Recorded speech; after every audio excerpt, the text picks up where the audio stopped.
You didn't quit. You're really like against all odds. You're doing something that no one in the family's done, that none of your friends have done. I'm just gonna say the thing you're not supposed to say. Whatever is mine is looking for me. You have to know what road to take to get to your final destination.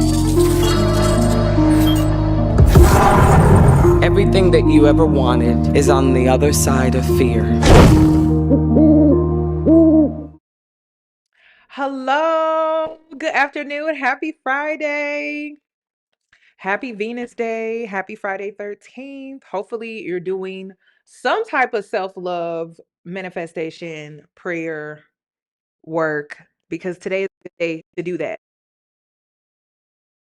Okay, so it's busy outside, y'all. You may hear the sirens. Do y'all hear the sirens?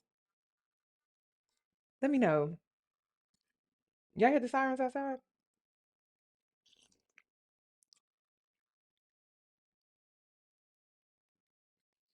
It's a mess. Are y'all able to hear it? Let me know. Because if you are, I may have to make some adjustments. So I wanted to talk about B. Simone. I saw this go viral. I saw the video of her apologizing going viral, and I'm like, wow, she does not get it. Yes, this video is staying up. This is regular format, so it's staying up. So let's get into B. Simone. She recently went viral, not that long ago, apologizing again. I want to apologize.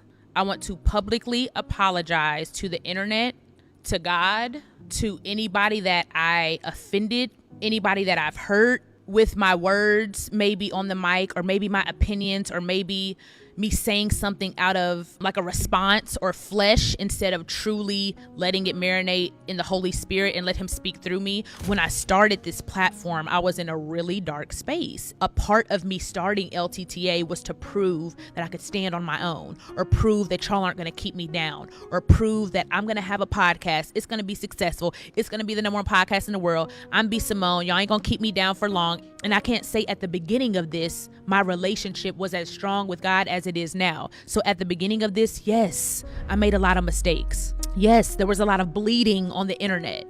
Yes, I was so broken when I started LTTA. And I'm just so grateful that I can publicly say this. I can publicly take accountability.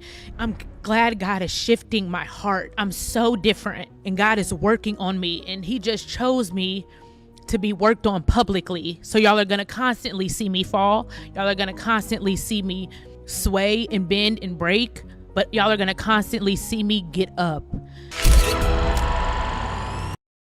Okay.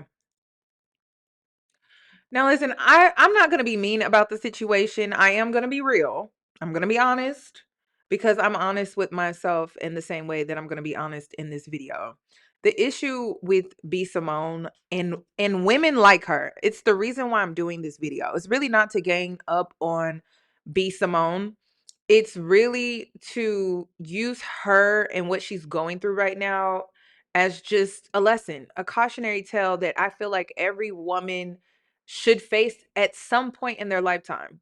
Some it's earlier, some it's later. Just at some point in your lifetime, like, you really do need to face yourself in a real way. And one thing about B. Simone, she's always chasing clout. She's always chasing a viral moment. She's always jumping through hoops to see like what's going to be the next thing that like sticks for her. And I really think that, God is speaking to her through her religious journey. She's using Christianity as her framework. I have no issue with that at all. And she's using that as a framework to help her transform. But to me, a lot of times when I hear her say certain things, she's leaning and she's putting the accountability not on herself, but she's putting it on God is working on me, or God is working through me. And, that's great and everything, but that's not actually getting to the root of the problem when it comes to the things that she's going through and what she's struggling with. And a lot of times I see people do that, and they don't really take lead in their life, and they kind of sit in this this this oh, I'm gonna just let life happen, or I'm gonna just keep going to church, I'm gonna keep praying, I'm gonna keep reading Bible verses and things like that. But there's no real work being done, though, to break the cycles over your life that keep giving you the same experiences over and over and over again. So we're going to get into the patterns over B. Simone's life. We've seen this woman jump from spirituality to Christianity. And again, I don't have an issue with that. A lot of times when I see people jump to extremes like that, it's because they're running from themselves and they don't know who they are. And so they use spirituality to try to find themselves, thinking that that's them finding themselves. Or they get into some type of religious community, trying to find themselves, trying to find community, trying to find relatability. And they're trying to find themselves. And when you see people who jump from, it doesn't matter if they go from religion to spirituality or they go from spirituality to religion. When you see people jump, they're still in the process of trying to find out who are they. And a lot of times when it comes to people that struggle with this, they're doing everything outside of themselves to find who they are and not doing any inner work to know who they are. And that's what I'm seeing with B. Simone.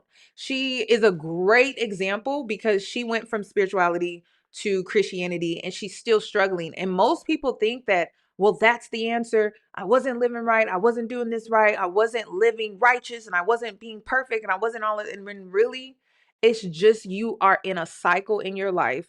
You may have multiple cycles in your life that are repeating, and you have done nothing to break out of it. You've only jumped from one thing to the next, and really it's just a band-aid to the real issue, which is you do certain things, behavioral things within your life that is causing you to have the same results. So you're hitting a wall. It's like smack right into the wall. And I'm not talking about red pill. I'm talking about where you're kind of stuck and stagnant in life and everything just keeps repeating and it keeps repeating. And instead of you getting sick and tired of this repetitive repeat over your life, you just stay in it and you stay stuck in it. And that's it. And you don't elevate above that. So the whole point and purpose of this live is, how do you elevate above hitting that wall and not being able to elevate over it? Because you can climb over any wall if you choose to. It's a matter of choice. But are you aware that you're running in a circle? Are you aware that you're chasing your own tail? Are you aware that things are repeating in your life?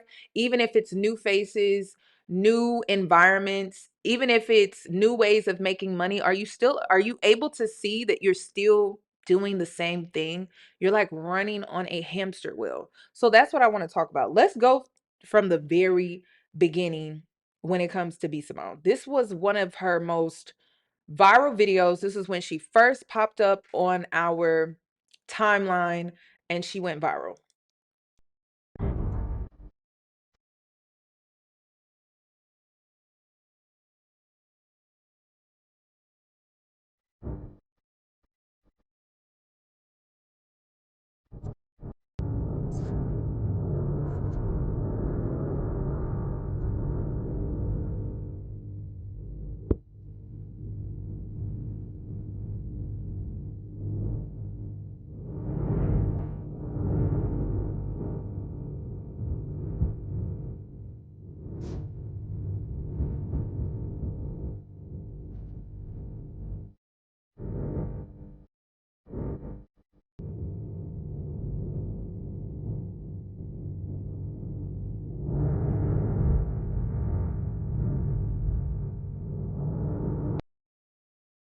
Now, I honestly want to ask you all, and this is just your opinion. We may agree, we may not agree, and that's okay. I welcome disagreements. Do you think B. Simone has changed that much? Do you think that she has changed from the first major viral moment that she has had on the internet? Like, really? Do you feel it? Because we could say she's changed physically, right?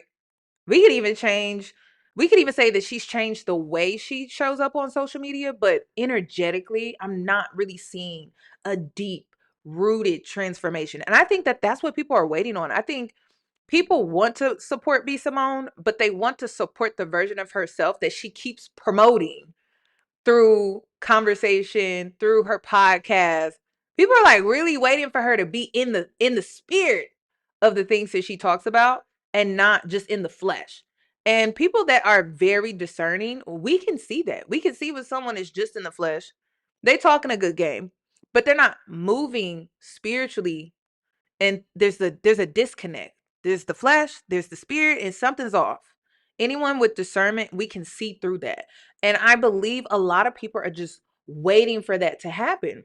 I don't think it's a matter of we just don't want to support B. Simone, or we just want to beat on her and beat her down, because honestly, I was very disgusted by the video that went viral not that long ago where she was followed in Target and she was being recorded. I don't condone bullying and harassment. That's very scary as a woman to be followed in Target out to your car. Like, that's just very weird. I don't think people just want to be a bully to her. I think people just want her to shut up for a while and like really do the work on herself. And we can see that she hasn't changed much. But the issue with B. Simone, she's always looking for a shortcut. She's looking for a shortcut when it comes to her spiritual journey. She's always looking for a shortcut. Oftentimes, when she's taking on a spiritual or religious journey, she's looking for a shortcut within these frameworks, and it's all rooted in getting a man. No shade. It is what it is. It's not rooted in self. It's not rooted in self-development, self-improvement, self-confidence, self-esteem. It's rooted in, can I get a man? And what do I need to do that? Can I finesse? And she'll use spirituality. She'll use religion. She'll use whatever she can to get that outcome. And we see this with a lot of women. Then another thing too, there's no real change. So this is what people see her as now. Oh my God, bro. Oh, hell no, man. What the fuck, man? Get your ass on, boy. So this is what I see. And I feel like this is what a lot of people see. B. Simone is the perfect example of someone who went spiritual, but couldn't face the dark side. So they ran back to religion / Christianity so they wouldn't have to take accountability. And I'm going to be honest with you. I don't feel like she really wants to take accountability within the framework of Christianity either. I don't think this girl really truly wants to take accountability. That's just my honest to God opinion. I don't think it's spirituality versus Christianity or anything. I think this is B. Simone versus B. Simone. That's what I think. I think she just keeps running from things and not really facing herself. So the darkness that she's going through is something that she can get herself out of, but she has to get herself out of it. She's like waiting for these external forces to come in and like help her, like Jesus, the Holy Spirit. It's like, you have to meet God halfway. Like, you can't just expect for God to just come in, swoop in as like the savior and just pick you up and sweep you off your feet. And a lot of people have that mentality.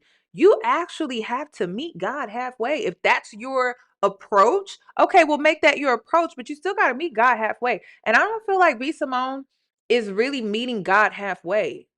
She'll go the extra mile for money, but will she just do it for herself just because she wants to be better and she wants to improve her life? I don't think so. I don't think so at all, because we can look at this. To you now. I truly believe the Holy Spirit is in me and he could talk to you. But Pharaoh's like, no, like I want to sit. You said you wanted to sit with Jesus, right? Yeah. Also, I feel like if I was really sitting face to face, excuse me, I'm stuttering because that's what I would do if I was face to face with Jesus. And I would waste my 10 minutes stuttering. Like, this is really crazy. Jesus is in front of me. So it's like, at this point, let me just go to my prayer room and pray. And I don't feel like there's going to be anything that Jesus would tell me in those 10 minutes that he hasn't left in his word. 10 minutes with Jesus can be. And see, the issue with this is I'm seeing it differently, and this is just my perspective. 10 minutes with Jesus would be accountability and facing herself. $1 trillion, she doesn't have to do that. You get what I'm saying? You see what I'm saying?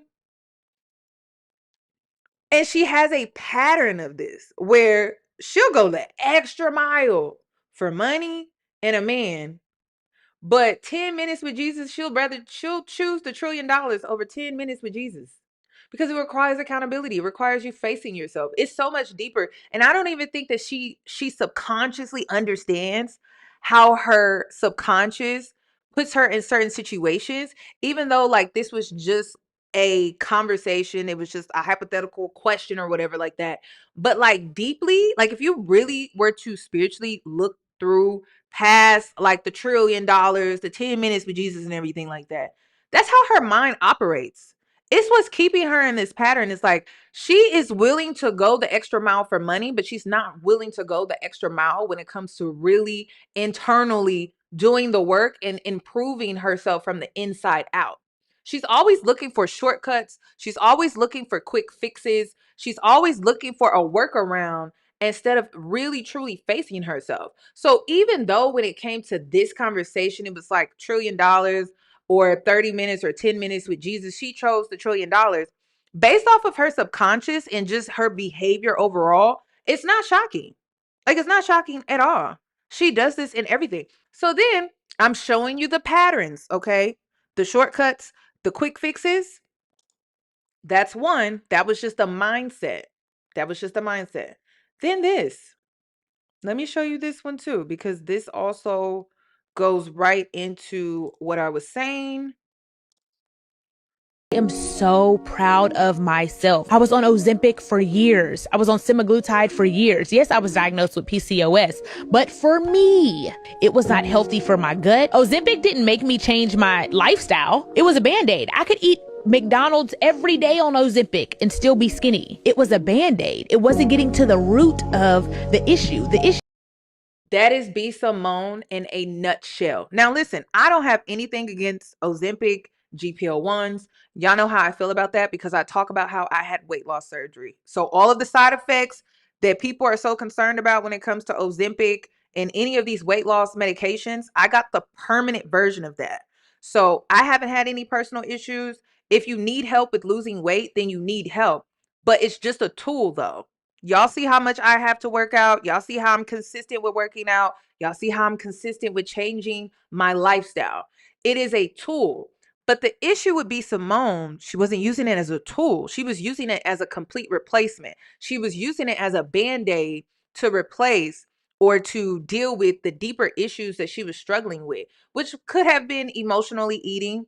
It could have been just her not having any discipline at all, not knowing how to restrict herself, not knowing when to tell herself no, not knowing when she could indulge versus when she probably shouldn't. Like little things like that. She just didn't have any self-regulation. And again, back to self.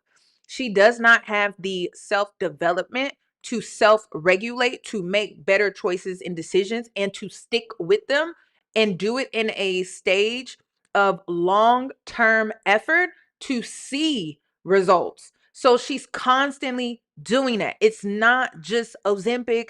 It's not just her weight loss. It's like all areas. Like this is an issue that actually bleeds into all areas of her life. She's always looking for a shortcut, a quick fix, and a workaround in order for her to get the things or the results or the outcomes that she wants. So this is just another example of that.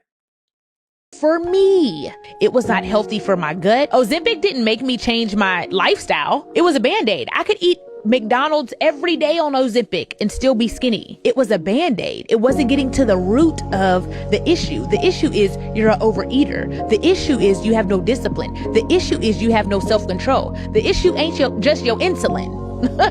We like, oh, well, I need it for my insulin. Okay, yeah, it's balancing your hormones, but you still don't have self-control, insulin or not. For me, Ozempic was a Band-Aid that didn't allow me to get to the root of the issue. The root of the issue was self-control and discipline and what I am feeding my body. Ozempic didn't allow me the opportunity to have true growth. It just allowed me to like how I looked, but it didn't change anything on the inside. Okay, let's start with Ozempic. All right. Social media enables her as well. Her following. Y'all enable her. I'm sorry. It is what it is.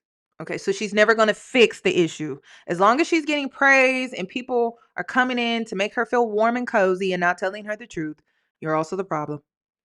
And then also the other thing too is the thing that she struggles with is these viral moments are addictive to her. Like she's always looking for the next viral moment because the next viral moment could put money in her pocket, more money in her pocket. So this is just a pattern that she has. It honestly, it's not just Ozempic, the medication, it's the behavior behind her. Like it's the behavior behind the things that she gets involved in. It's also spirituality too. It was spirituality at one point where she used it as a band-aid as well. She didn't do any shadow work. The whole point of being spiritual is that you do the shadow work. You face yourself, your issues, your problems, your shadow emotions that humans don't ever want to face or deal with because they feel less than or they feel shame. We all have shadow emotions. It's a part of the human experience. So there are gonna be things about yourself that are not the best. And it's just it is what it is. You're not gonna always handle and act a certain way all the time or within the right way or the proper way. Like that's not real. Like that's fake. That's performative. But that's not real at all. So it's like if you went spiritual and you didn't do no type of shadow work, like you just did it to get a man, you did it to manifest this or to manifest that, you didn't do it correctly. And you most likely were dealing with things that were wanting you to transform. So you may have gone through certain things under the scope of spirituality, but the whole point and purpose was for you to eventually face your shadow side so that you could transform. That's it.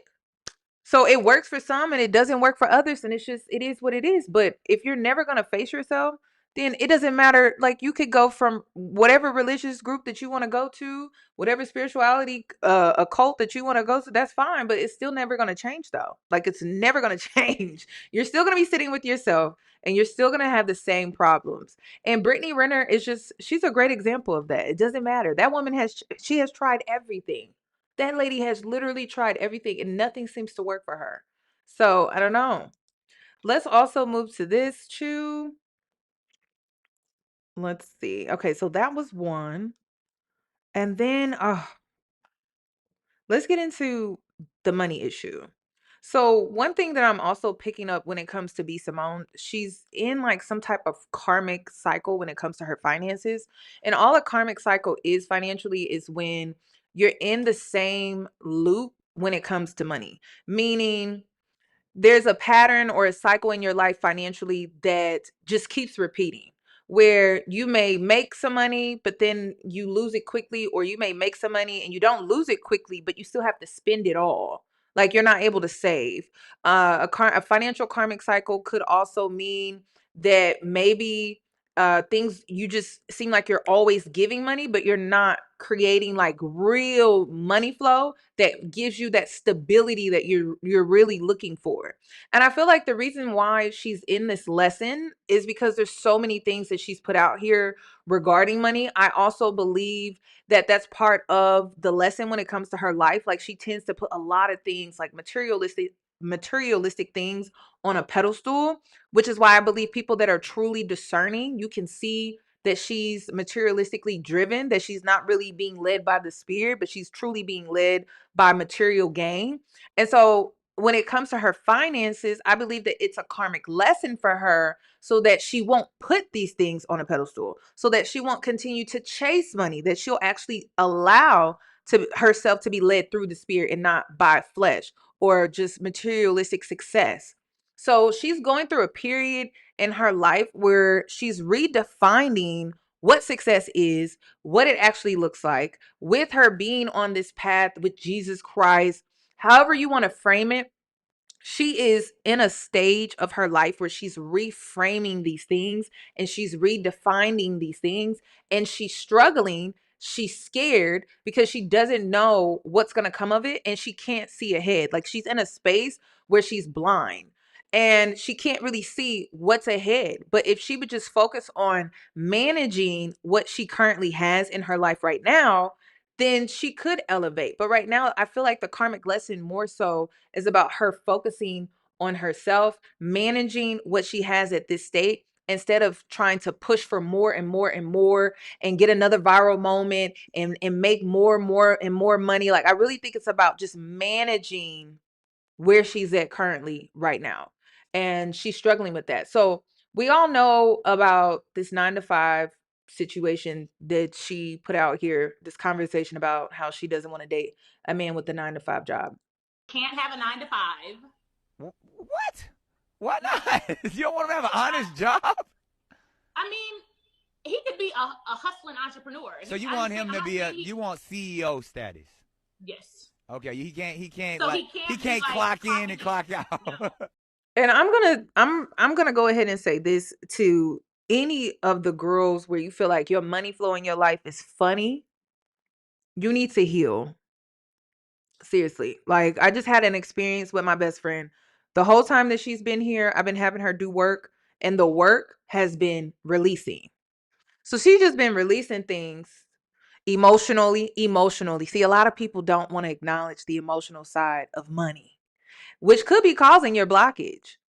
So she's just been releasing emotional things, stress, scarcity, fear, just things like that. And the whole time that she's been here, she's just been releasing these things. And the whole time she's releasing things, she's making room for new energy to come into her life. So that creates a new money flow pattern to come into your life. What a lot of people don't acknowledge, money is attached to your emotions. It's attached to the rhythm and how you spin. It's attached to the rhythm and how you work. It's attached to all of that. So if you feel like you are having like some type of block in money, you need to heal. That will open up the floodgates. And that's the beauty thing. That's the beautiful thing about being a woman. A lot of things are just attracted to you, but you may be blocking yourself in different ways because you're not allowing yourself to be open to receive. So you may be blocking yourself with fear. You may be blocking yourself with doubt. You may be blocking yourself with not feeling worthy. We've been working a lot on that, feeling worthy. So you may even subconsciously believe that maybe you can't even get that, or maybe you feel like you're not worthy or deserving of better finances. That could be blocking you. But I'm telling you, like, if you have a funny money flow over your life, just start letting go of things that just don't serve you. And I'm telling you, it will remove any financial blockages that may be over your life. And don't ever downplay your emotions when it comes to your finances, because that is so huge. So when it comes to B Simone and Oneki, I hope I'm saying your name right. She said a block in the feminine energy flow. That tells me that she still hasn't really faced herself, because if she would face herself, her money issues would actually start to clear up. So when you heal and you work on yourself, you're also healing your finances too. And I don't think a lot of people put enough focus onto that, but you're healing your finances as well. So if she's having funny money issues, I feel like B Simone is in like a dark night of the soul type of transformation. So her money is going to be funny for a little while. But if she can continue to face herself and deal with her issues in a real way, she'll come out of it. But it's still going to take her facing herself, and it may be for a few years. And see, that's the thing. When you're really doing the work, it's not a quick fix. People want it to be a quick fix. They want it to be an instant gratification. And I'm like, girl, that is not how it works. It may take you 2 years. And I'm not even exaggerating. It just depends. And it's all about just the energy flowing in your life and you being consistent and being disciplined in what you're doing in order for the results to show up. And sometimes you have to put in that long-term effort long enough for the results to show up. Some people give up too soon. They give up right before it hits. They give up right before it comes in. And it's like sometimes you just have to stay dedicated and you have to remain consistent. So when it comes to B Simone, these are the things that she was putting out here. Uh, do you feel like she was looking down on 9 to 5 workers, or do you think that this was just her opinion when it comes to her dating life? Let me know in the comment section. No. Damn, B I think Simone. entrepreneurs should date entrepreneurs. Okay, but still, there's people who have really good jobs with vocational skills. That's what I'm he's saying. a mechanic, I'm sure, but no, you're not gonna understand my lifestyle. You're not gonna understand why I'm up at 3 a.m. Damn, you making this hard for me. Okay, all right. You know, he has to be an entrepreneur. A business owner. He getting one of them Yes. stimulus packages from Donald Trump, one of them small business loans, and he ain't buying jewelry with it. Or moving into that direction. Yeah. All right. He can't have. That's crazy, y'all. As a listen to the 9 to 5 girlies and men out there, I always tell people, because I just went to the doctor's office. I always tell people that never allow people, especially entrepreneurs, to make you feel bad about working a 9 to 5 job. And I'm gonna tell you why. Because I'm gonna tell you the truth. And I've been saying this for years, and I will die saying this. That 9 to 5 workers have health care insurance. Marketplace is a place where entrepreneurs go to get healthcare insurance, but the premiums are ridiculous. And they're even more ridiculous with the orange man in office. They're unreasonable. I couldn't imagine having a family. So don't allow people to make you feel bad about working a 9 to 5 job. I hate seeing it. It's very cringy, especially when we have healthcare premiums that we have to worry about. We have taxes we have to worry about. It's just ignorance to me. I don't see it any other way. I would love to have a man with a 9 to 5 job because then I would be on his healthcare insurance. And then that's something I don't have to worry about. You know what I'm saying? So I didn't understand B. Simone at all when she said this. I was like, girl, are you okay? And it's like, that's what I'm saying. It's like some people, they're so arrogant that they have their nose up in the air. And it's like, girl, bring that down a notch, just a notch. Just a notch. I'm not saying you can't be confident in who you are and what you do, but you don't have to put other people down in the process. That's what I'm saying, as if you're just above that experience. We're not above any experience in this world. Like, that's the reality of life. That's why life can humble you, because you realize like none of us are truly above any experience in life. So I just didn't understand that. It was just a horrible, horrible take. So the thing about social media, it creates a digital footprint. It creates a digital resume. So this is what's out here for B. Simone. And then not only that, she energetically put it out here. So that's something that could be coming to bite her as well. Life could be humbling her when it just comes to her comments about people working 9 to 5 jobs, men working 9 to 5 jobs. And it was just pure ignorance to me when she said that. Date a man with the 9 to 5 at this stage of my life. I don't want to date a guy at Foot Locker. I made a joke, right? And at my stand-up show, I end my show with this now. I'm on tour with Martin Lawrence, arena of 30,000 people. I end my show with this. And this is how God uses purpose. God will embarrass you to use you. Watch. Come on, Watch. Katie. This is purpose. Listen. He will embarrass. I was so embarrassed. Oh, they're not understanding me. They're not this. They're not that. I get up on that stage. I say, in the arena, clap if you heard my 9 to 5 comment. Yeah, we heard it. Clap if you have a 9 to 5 in here. And they clap it. I said, y'all are some of the hardest working citizens in the nation. You get up, you go to work, you take the kids to school, you clocking in to a job you probably don't give a damn about. You got other hopes and dreams, and you work so hard. I had a 9 to 5 less than 3 years ago. And then I say, clap if you would love to be there the next 50 years. The arena, I'm talking 30, gets quiet. It goes from almost 100% of people to about 20%. I said, okay, if you would love to be there the next 50 years, I ain't talking to you. God bless you. Let me talk to these people that are going into this job every single day. You depressed, you got anxiety, you taking it out on yourself, your kids, your mom, your dad, because you don't want to be there. God has planted a seed in your heart. He has given you purpose. And until you find that, you lost. Find that. You want to be a doctor. You want to be a lawyer. You want to open up your own daycare center. You want to have your own boutique, but you're too scared to do it and step out on faith. So no, I'm not going to date a man who sees me living my dream every day and he's at a desk and he can't walk in his purpose. What? This is what's so toxic about her mindset, y'all. This is what's so toxic to me. And as someone that has purpose when it comes to social media, to make it seem like people who work at a desk don't have a purpose is actually it's insane. I mean, you could be a lash tech and have purpose being a lash tech. Why? People come to you, have conversations, you speak life into them, you uplift them, you love on them, maybe in ways that they're not getting at home or wherever they may be coming from. Or you just may be able to lay down, get your lashes done, but you're just in a space where it's peaceful, it's relaxing. Like, purpose doesn't always have to be in the form of entrepreneurship. There's purpose in being a doctor, a nurse, a lawyer. There's purpose in being a social worker. There's purpose in being a nail tech. There's purpose in just about any and everything, but it's all about you making it purposeful. And that's the thing. The issue that people struggle with is they're not in a space or they're not doing work that they feel themselves is purposeful. But you can't look from the outside and look in and just assume that what they're doing is not purposeful. It's all about what they're feeling on the inside. So I don't know. I don't get that. I don't understand that. I feel like there could be purpose in just about anything.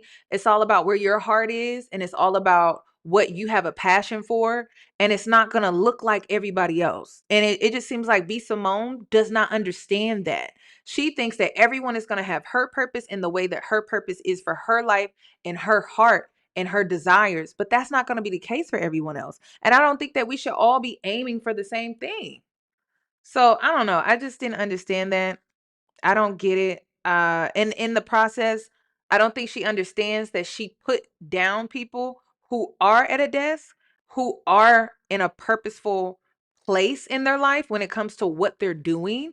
And maybe to her, be Simone, who looks at being at a desk as like the worst thing ever, or it's not purposeful. It may not be purposeful for her in her mind, in her heart, in her desires. But she can't just automatically assume that with the next person. She doesn't have good self-awareness, and that's part of the issue. You can always tell when a person is truly, truly working on themselves because they have a good level of self-awareness. It's always the women who don't have a good level of self-awareness where they're unable to see themselves, they're unable to see their behavior, they're unable to see how they come off to other people, they're unable to be responsible and to take ownership in how they behave, how they talk, how they carry themselves, how they interact with other people. People who are not truly doing the work have no self-awareness, and that's the whole point of shadow work.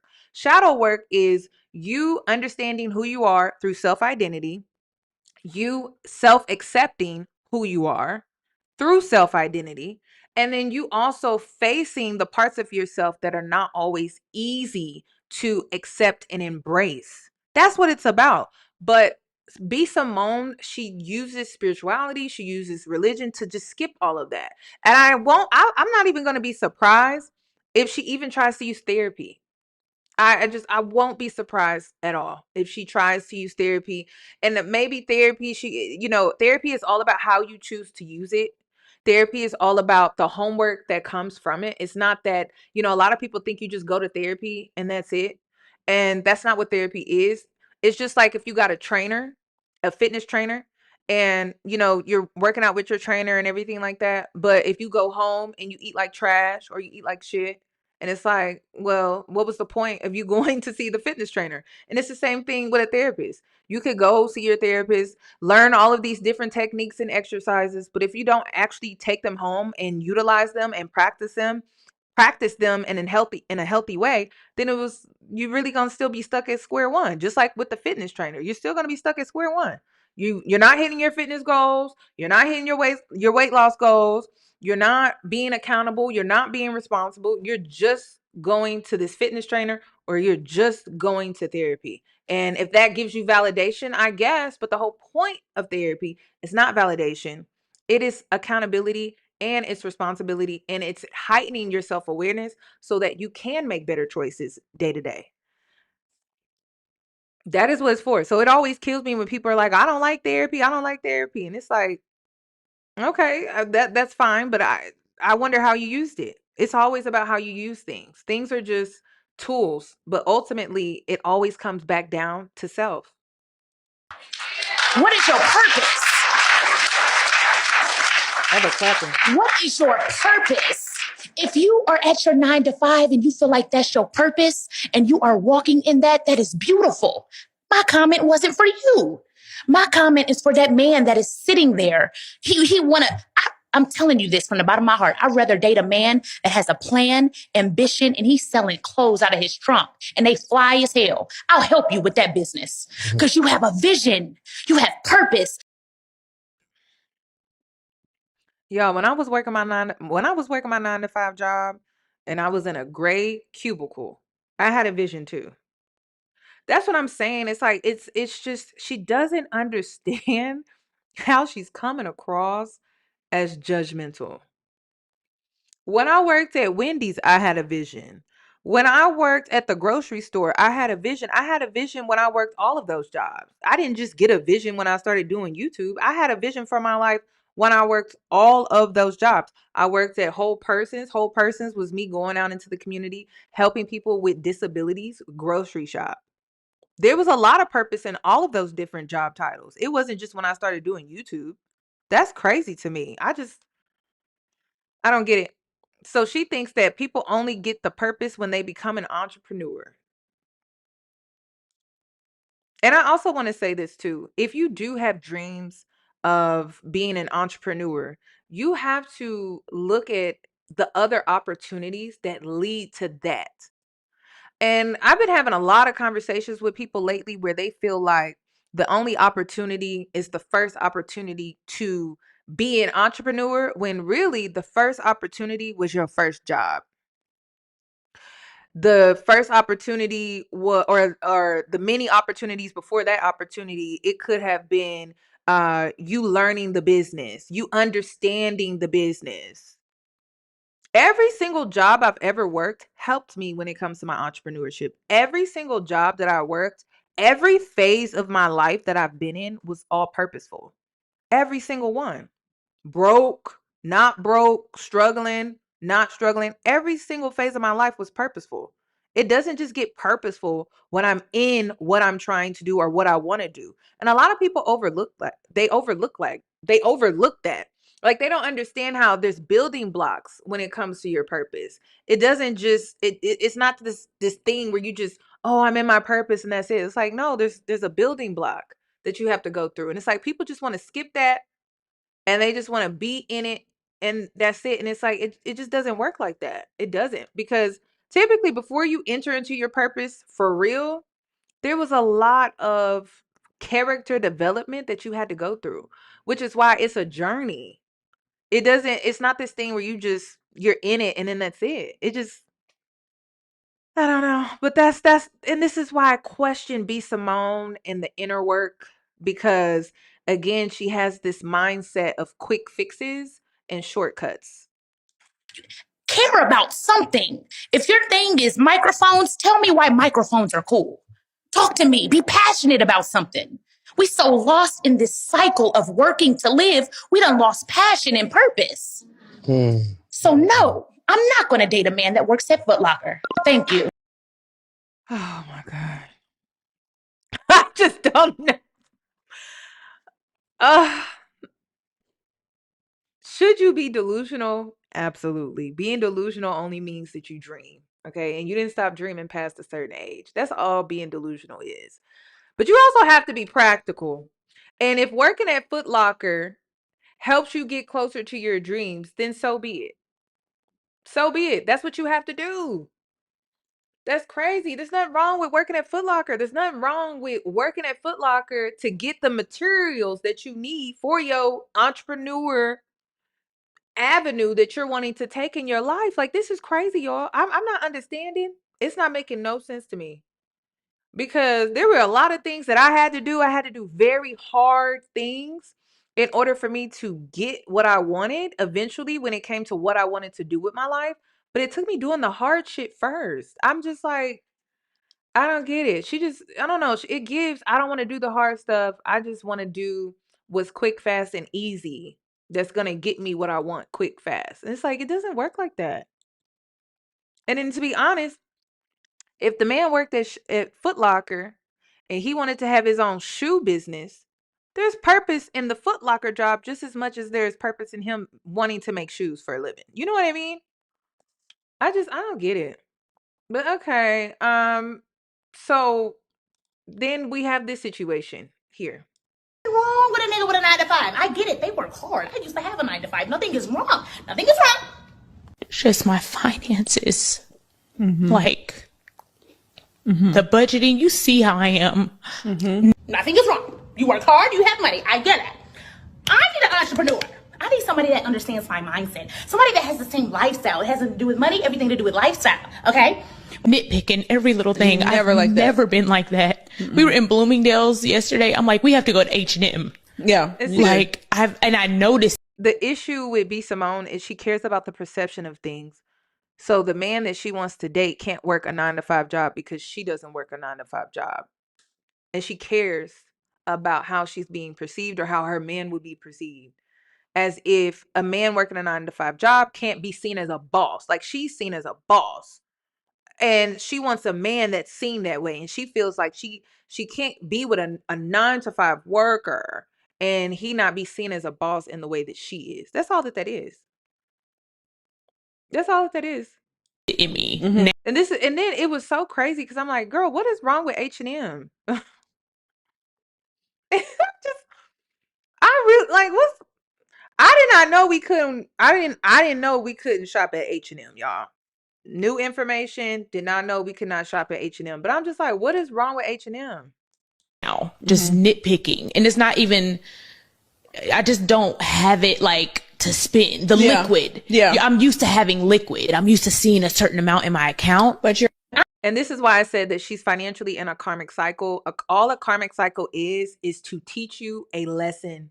And so she is being taught a lesson about money and her relationship with money, her relationship with success, defining success for herself. So she may be going through this within this karmic financial cycle that she's in. It's all about redefining what success means to her. And it cannot be based off money. It cannot be based off validation because she's not even getting validation right now. She's not getting the money like she wants to. She's not getting the validation like she wants to. And she's not able to buy the materials like she wants to. She is going through a karmic lesson and it has a lot to do with her finances because that was the only way she was going to face herself in a real way. Because if she was still getting the validation, if she was able to still buy the things, material things in the way that she wanted to. And if she were to still, what was the other one? It was money, it was validation. Oh, materials. Then she wouldn't be facing, like she wouldn't really be searching for something. And I feel like the thing that she's searching for is within, but she's still trying to use old methods to face the lesson though. So she's still wanting to use shortcuts. The apology video. A lot of people are like, well, I'm not accepting that apology. Like the apology, da da da. So she's thinking that there's some type of way that she can bypass this lesson when the lesson is, I'm taking this away, I'm taking this away, I'm taking this away. Because when you have access to these things, you really don't want to deal with yourself in a real way. So I'm going to take this away, I'm going to take this away, I'm take this away. And with me removing those things, now you have to sit with yourself and you have to deal with yourself in a real way. And that's what she's truly avoiding. In the bed at 3 a.m. checking emails. What you doing, babe? Working. What you doing? Working. Okay, love you. You want to hop on a flight tomorrow? I have a meeting in out of town. You want to go? You got? Okay, let's go. Okay, you understand my life. You understand what I'm going through. I want to manifest that. What do you want in a man? What do you want? Let's start there. What do you want? Ain't nothing wrong with a nigga with a 9 to 5.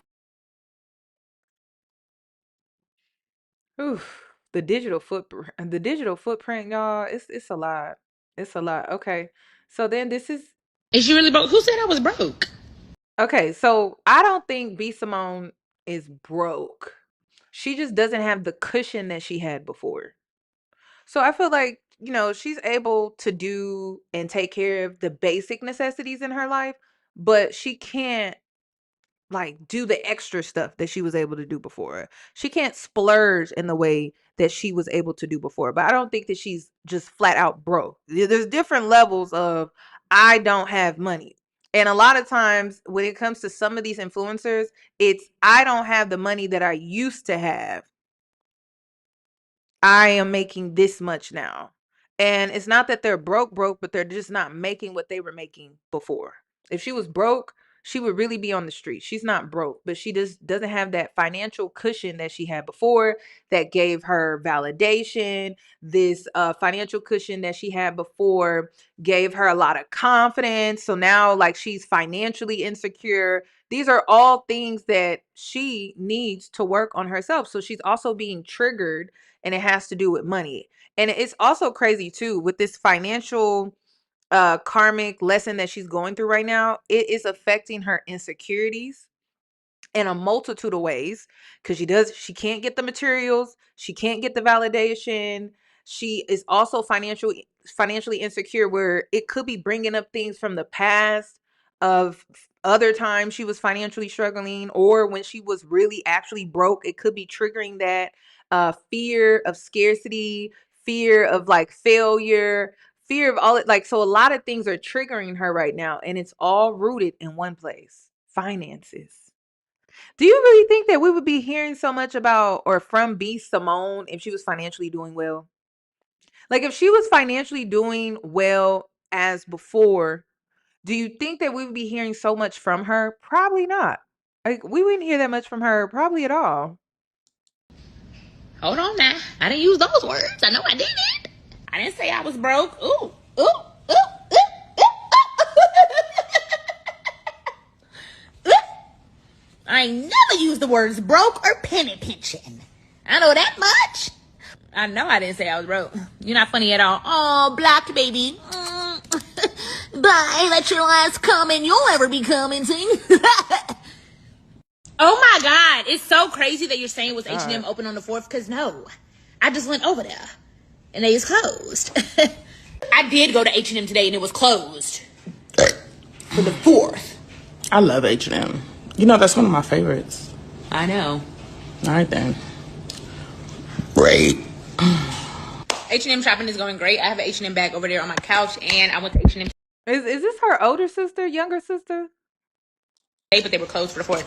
Open up this robe. You don't want to see these titties hit the ground.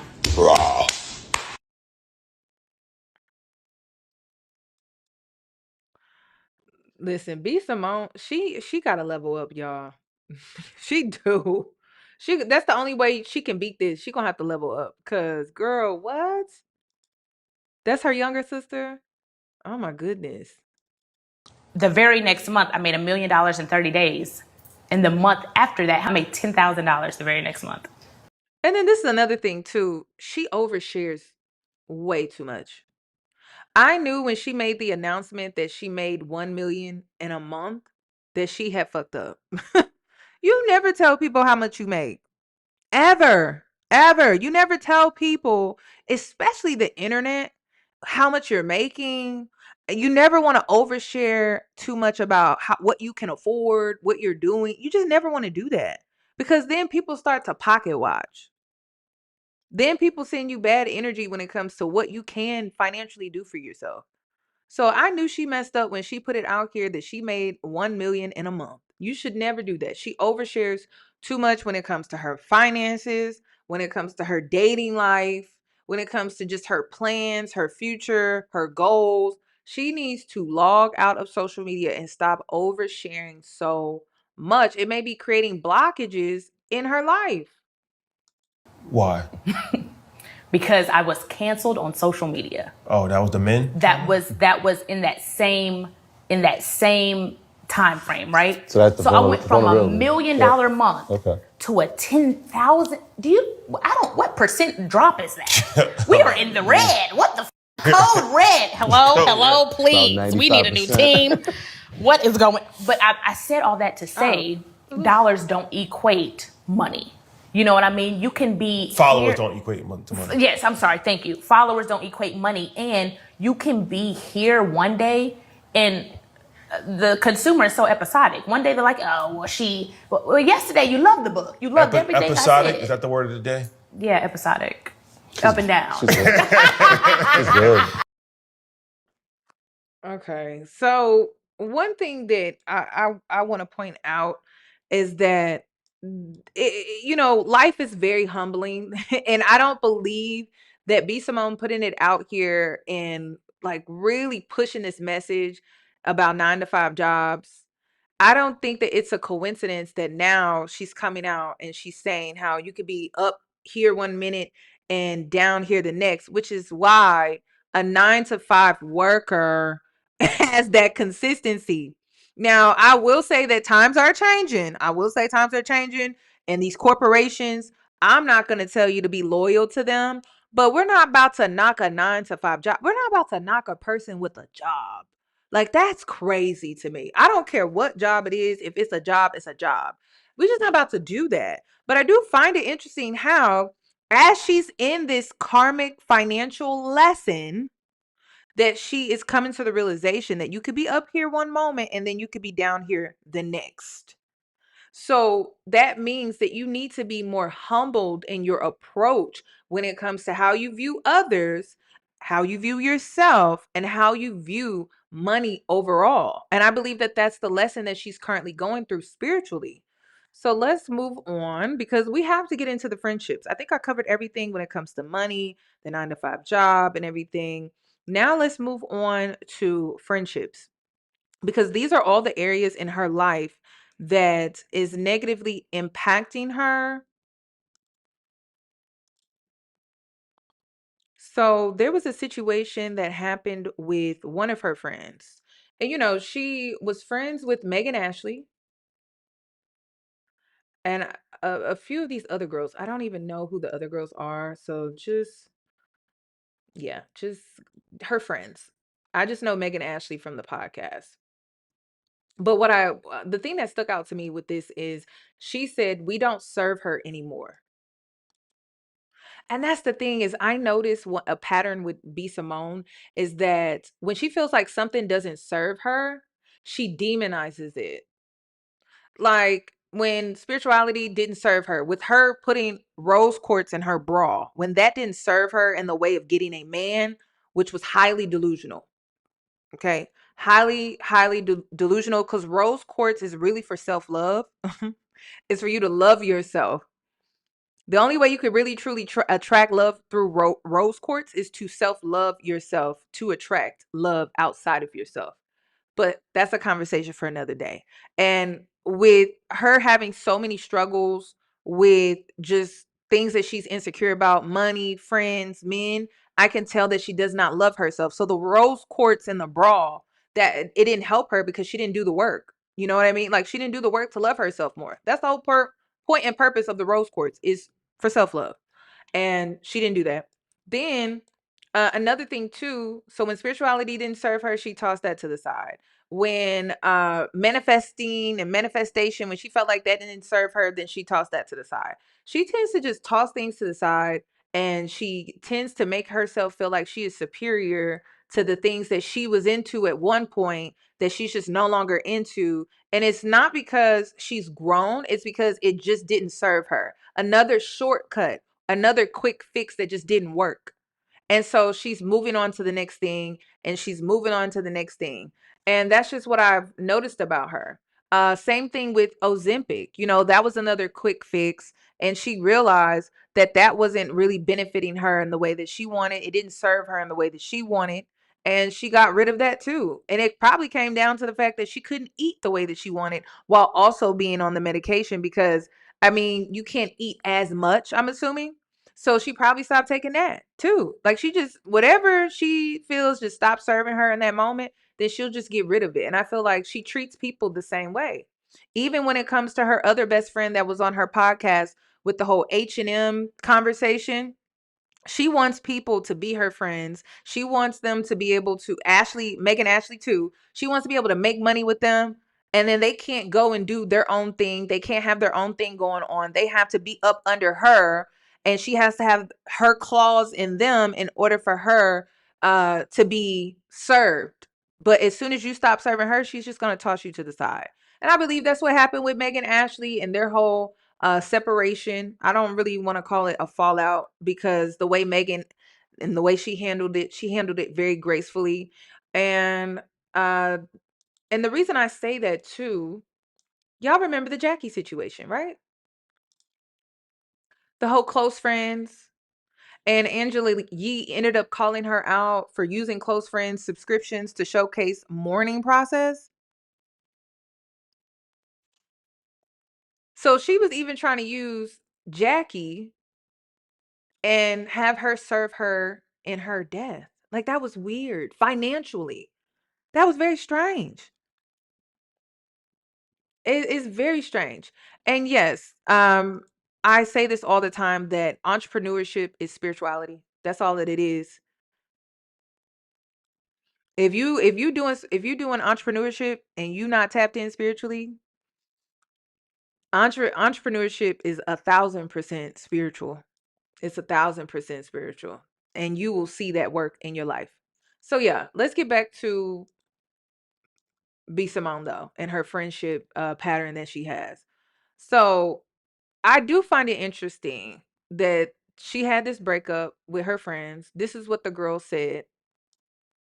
And y'all know I'm not a crier. I'm not emotional, but I definitely cried. I was like so heartbroken at first. I couldn't believe it. I felt like it was crazy, but I have so much peace about it now. You know, I'm human. So for sure I was heartbroken. Like I couldn't understand, like, wow, you know, but at the same time, I wish you well. I respect it.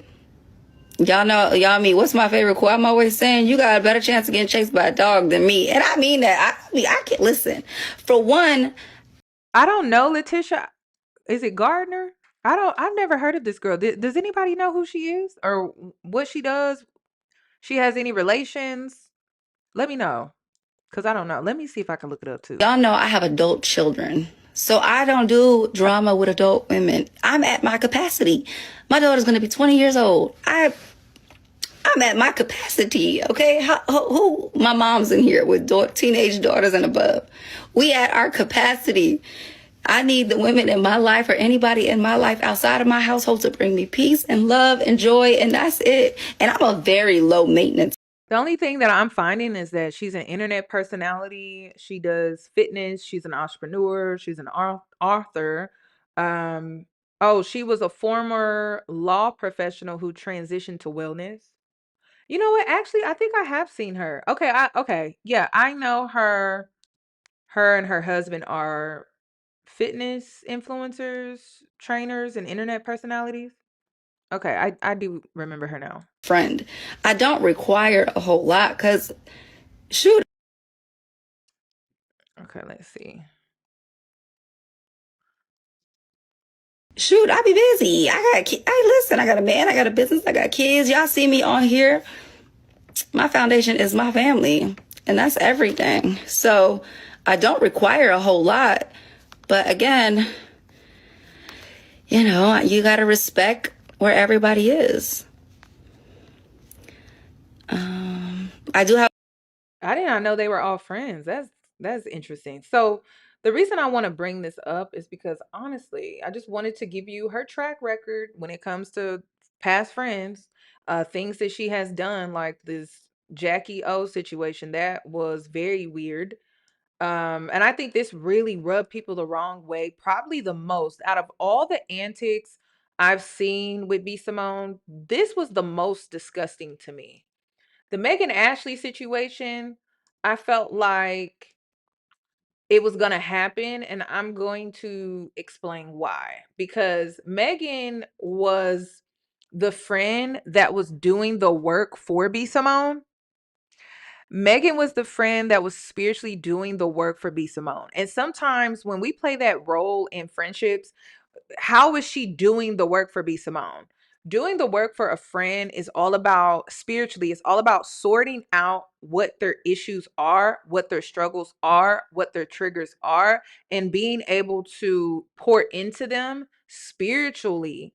And that can sometimes cause them to bypass the work that they really need to do for themselves. Because sometimes when it comes to your spiritual journey, these are things that you have to come into. These are things that you have to become aware to. They're not things that other people can really do for you because it's all about the connection with self.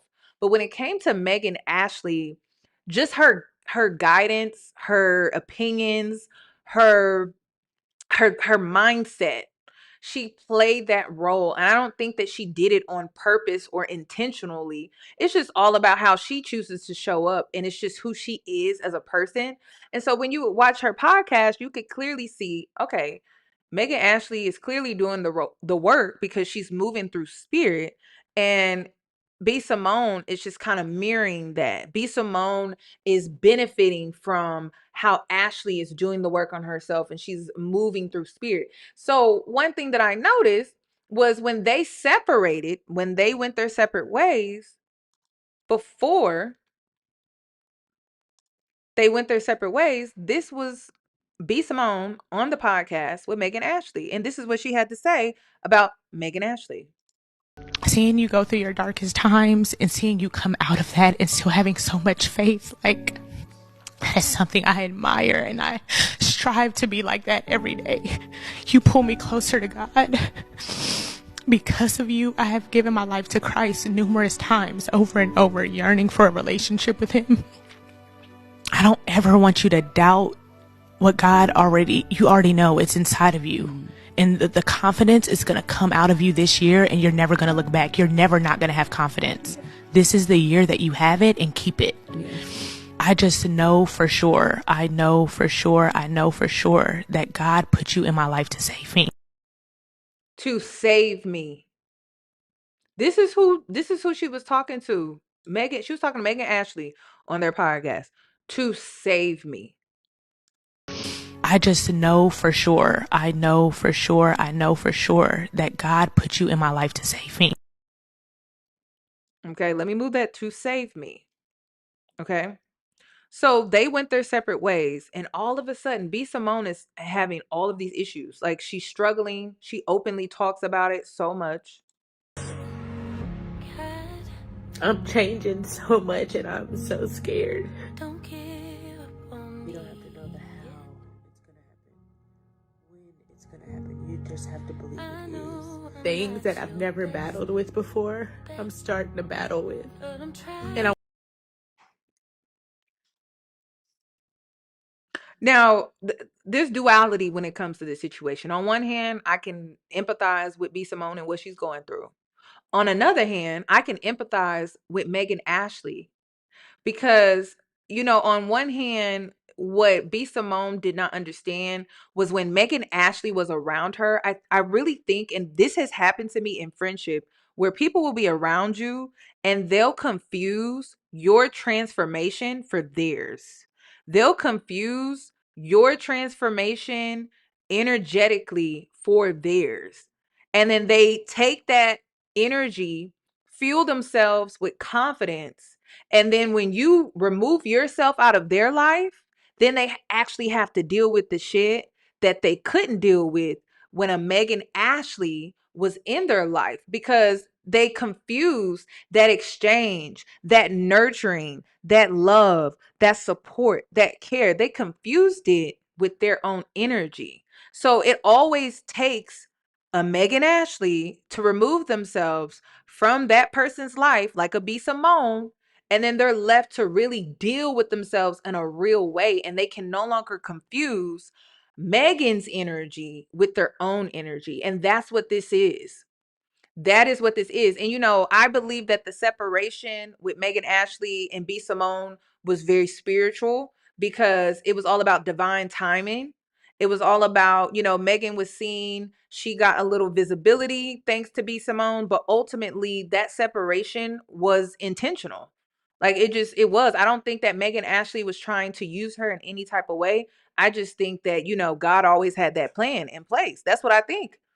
And so when it came to their separation, you could clearly see the difference though. Like, if you go to Megan Ashley's page, everything she got going on, you could tell like she's in her purpose and she knows who she is. Whereas B. Simone is still struggling with self.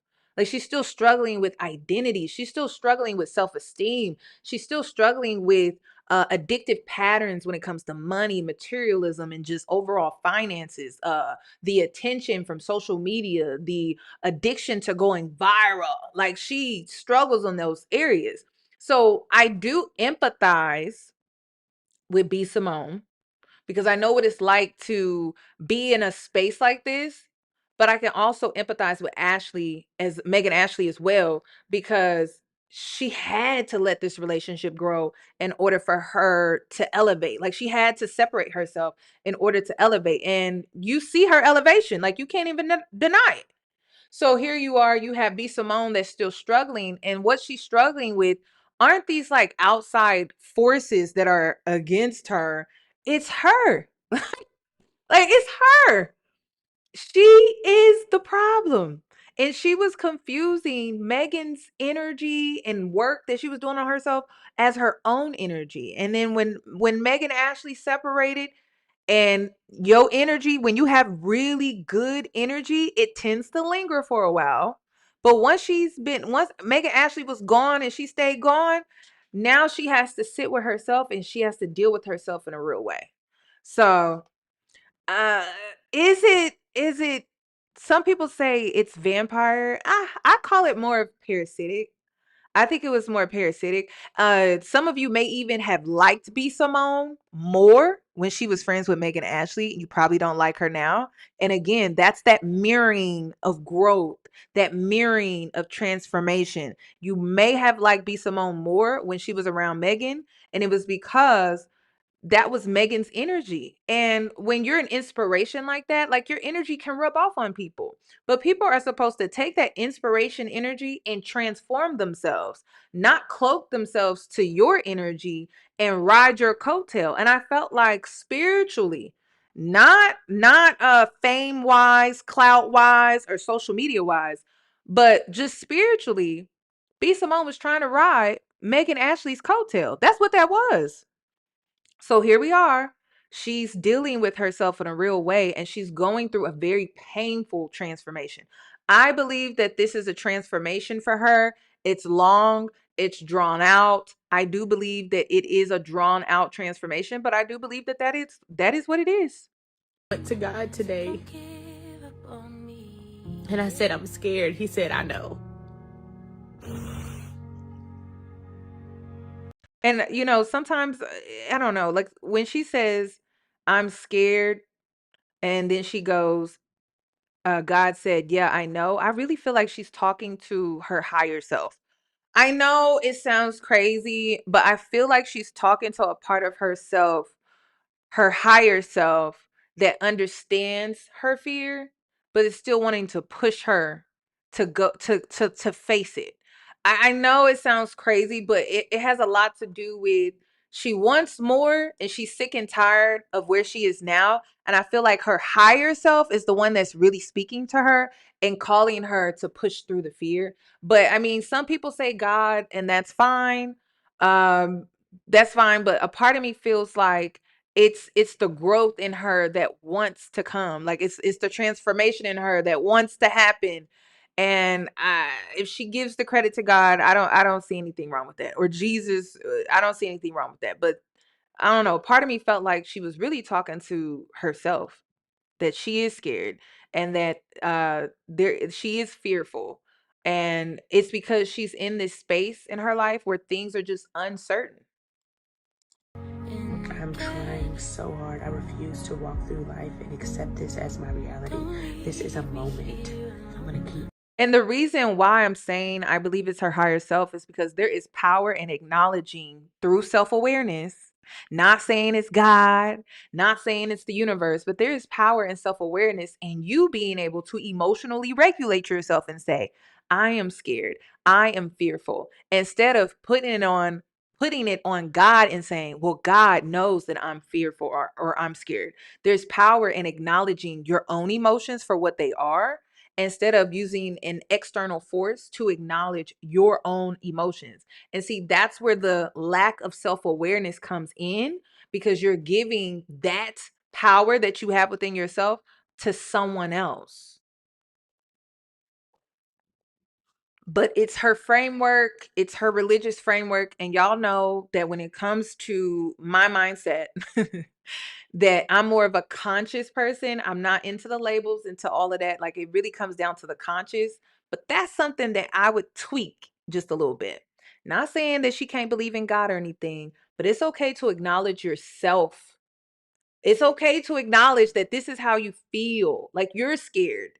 but you are putting it on this external force. Like, it's okay for you to regulate that instead of having God regulate that for you. Like, you have the power to regulate your own emotions. And this may be causing her issues. It may be transferring from her dating life, friendships, her not being able to self-regulate her own emotions, right? Like, she is like, oh, well, you don't serve me. And it could be that instead of her saying, you don't serve me, you're not showing up for me in the way that I need. That could have led to a conversation.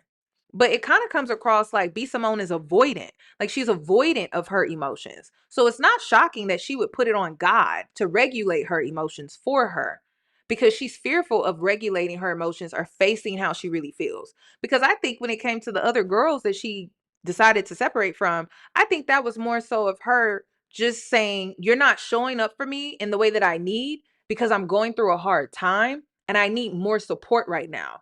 But instead of her doing that, she said, you don't serve me anymore. So, and that could have been very hurtful. And then the girl said, I'm a mother. I'm a wife. I'm an entrepreneur. I have all of these things going on. And sometimes it's not that your friends are not wanting to be there for you in the way that you need. Maybe they just don't know. And you haven't really verbally communicated that to them. So again, instead of her addressing the emotions of how she was feeling and the things that she was going through, she probably put it off on God, saying, I need to separate myself from certain people. They don't serve me anymore. When really, if she could have regulated her emotions, she could have just voiced how she felt, how she just felt like she wasn't being supported by her friends as she was going through a hard time. That's all. Fighting and fighting and fighting until I get through this. And all the darkness that God has pulled you through, but the darkness that you're still in. And when you haven't found the light yet, this is what people don't see. Healing. I also want to say this too. Y'all know I love shadow work. Darkness is just as good as light. And I know it's a hot take, but darkness is a part of light. It's just the contrast. And we live in a patriarch. So one thing I noticed about living in a patriarch is that there always has to be a villain. And when you think about villains, you think about how a villain was created because of what a person went through, which was a dark time. So now this makes them a bad person. But it's like, does it really make them a bad person? Or does this make them a sovereign individual that decided to defend themselves? Because oftentimes when we see villains get created, they're bullied, they're picked on, people have taken advantage of them, et cetera, et cetera, et cetera. So we like to put things in the perspective of just black and white, but the importance of having both and being in balance and in sync with both actually benefits you more, because sometimes darkness it could show you, and it could show you the light so that you can actually be grateful and in gratitude. But the darkness can help as well, because darkness is just like nightfall. When it's nighttime, what do? We rest, we relax, we pour into ourselves.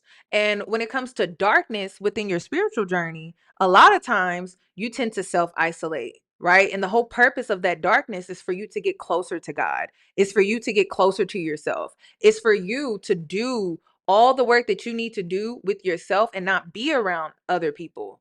So it actually is a very sensitive time in your spiritual journey that can bring on a very powerful transformation. It's not really a negative thing. And I see girls that get so scared about their Saturn return. And as a girl that completed it, it was a very dark period of my life, but it was such a blessing that if that darkness that I went through, if I wouldn't have went through it, I wouldn't have came out on the other side a better person, a woman that I could be proud of. So it's like, is darkness really bad, or is it crucial to elevation and growth? Because darkness can sometimes, you can be in it and you're not able to see outside of it. So you automatically think it's just all bad. But the reality is it could be benefiting you in a lot of different ways. It could be protecting you. It could be keeping you in a space where you're unseen because you don't need to be seen right now. Maybe you're wounded. I mean, it could play a very crucial but also beneficial moment in your life if you allow it to. That darkness is not always bad. It could just be transformative. So, and I believe that that's what she's going through. And it's very crucial because she's trying to find herself. And I feel like the best way to find yourself is through darkness. I feel like that is the best way to find yourself. You're trying to find yourself in light. It's fake to me. Like, it's not real, because sometimes light can give you an illusion. When you're just in the light, it can be an illusion sometimes. When you're in the dark and you're trying to find yourself, you have to do a lot of work. You have to dig. You have to pray. You have to, sometimes you fast, sometimes sometimes you release through crying. Like, you really find yourself in darkness. But in light, sometimes it's just an illusion. Like, you may be in an illusion where you're not really dealing with things head on, face on. So, I don't know. I think darkness plays a significant role. And I know we live in a world where it's just black and white. I know we live in a world where they suppress things that they feel like is actually truly beneficial to you. So prime examples, they suppress women a lot. And they try to make it seem like being a woman in power is like dark and evil. But it's like, is it really darkness and evil, or is it just a woman that's confident and she believes in herself? So these are things that you should question about your own belief system when it comes to darkness. It's not linear. One day you're fine, and the next day you feel anxious, you feel confused, you might even feel purposeless, you might be fearful, you might not have any peace, but God is not giving up on you. And listen, this is another thing too. I really feel like this is the work that B Simone should be doing offline. Your best and your biggest transformation is not on social media. Your biggest and your best transformation is never sharing with people the work that you're doing on yourself. It's really you stepping back, kind of slightly isolating yourself to actually give yourself all the focus. And you can't do that when you're still being influenced by outside people. And that's another thing. It's so obvious to see that she is still working through her flesh mainly, because she's still seeking the validation when it comes to her own growth. And you can't rely on external validation to influence you when it comes to your growth, because if you allow external validation to influence you when it comes to your growth, it's not your growth. It's the validation of others. So you have to take a step back. I'm not a big believer of real internal transformations on social media. A fitness journey makes sense to me, but like emotional healing, no. That's intimacy with self. Like, that's not intimacy that you need to really share with others. You could do it afterwards, but not during. Like, you really got to take a step back and give yourself all of that love, focus, really pour into yourself. And you just can't do that when you are plugged in to social media. And then you got people commenting on your feelings and your emotions and what you're going through. It just adds more confusion to what you're already experiencing. So just be careful with that. God is not giving up on you. He will not give up on you. And you have to keep fighting. You have to do it when you don't feel like it. That's when it counts.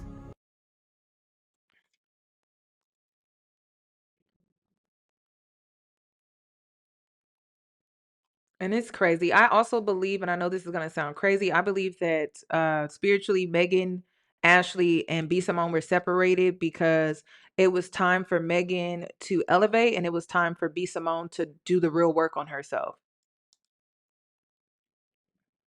It's a hot take. Also, but I do believe that Megan Ashley played the role in her life to show her what the real work looks like and how it can be done.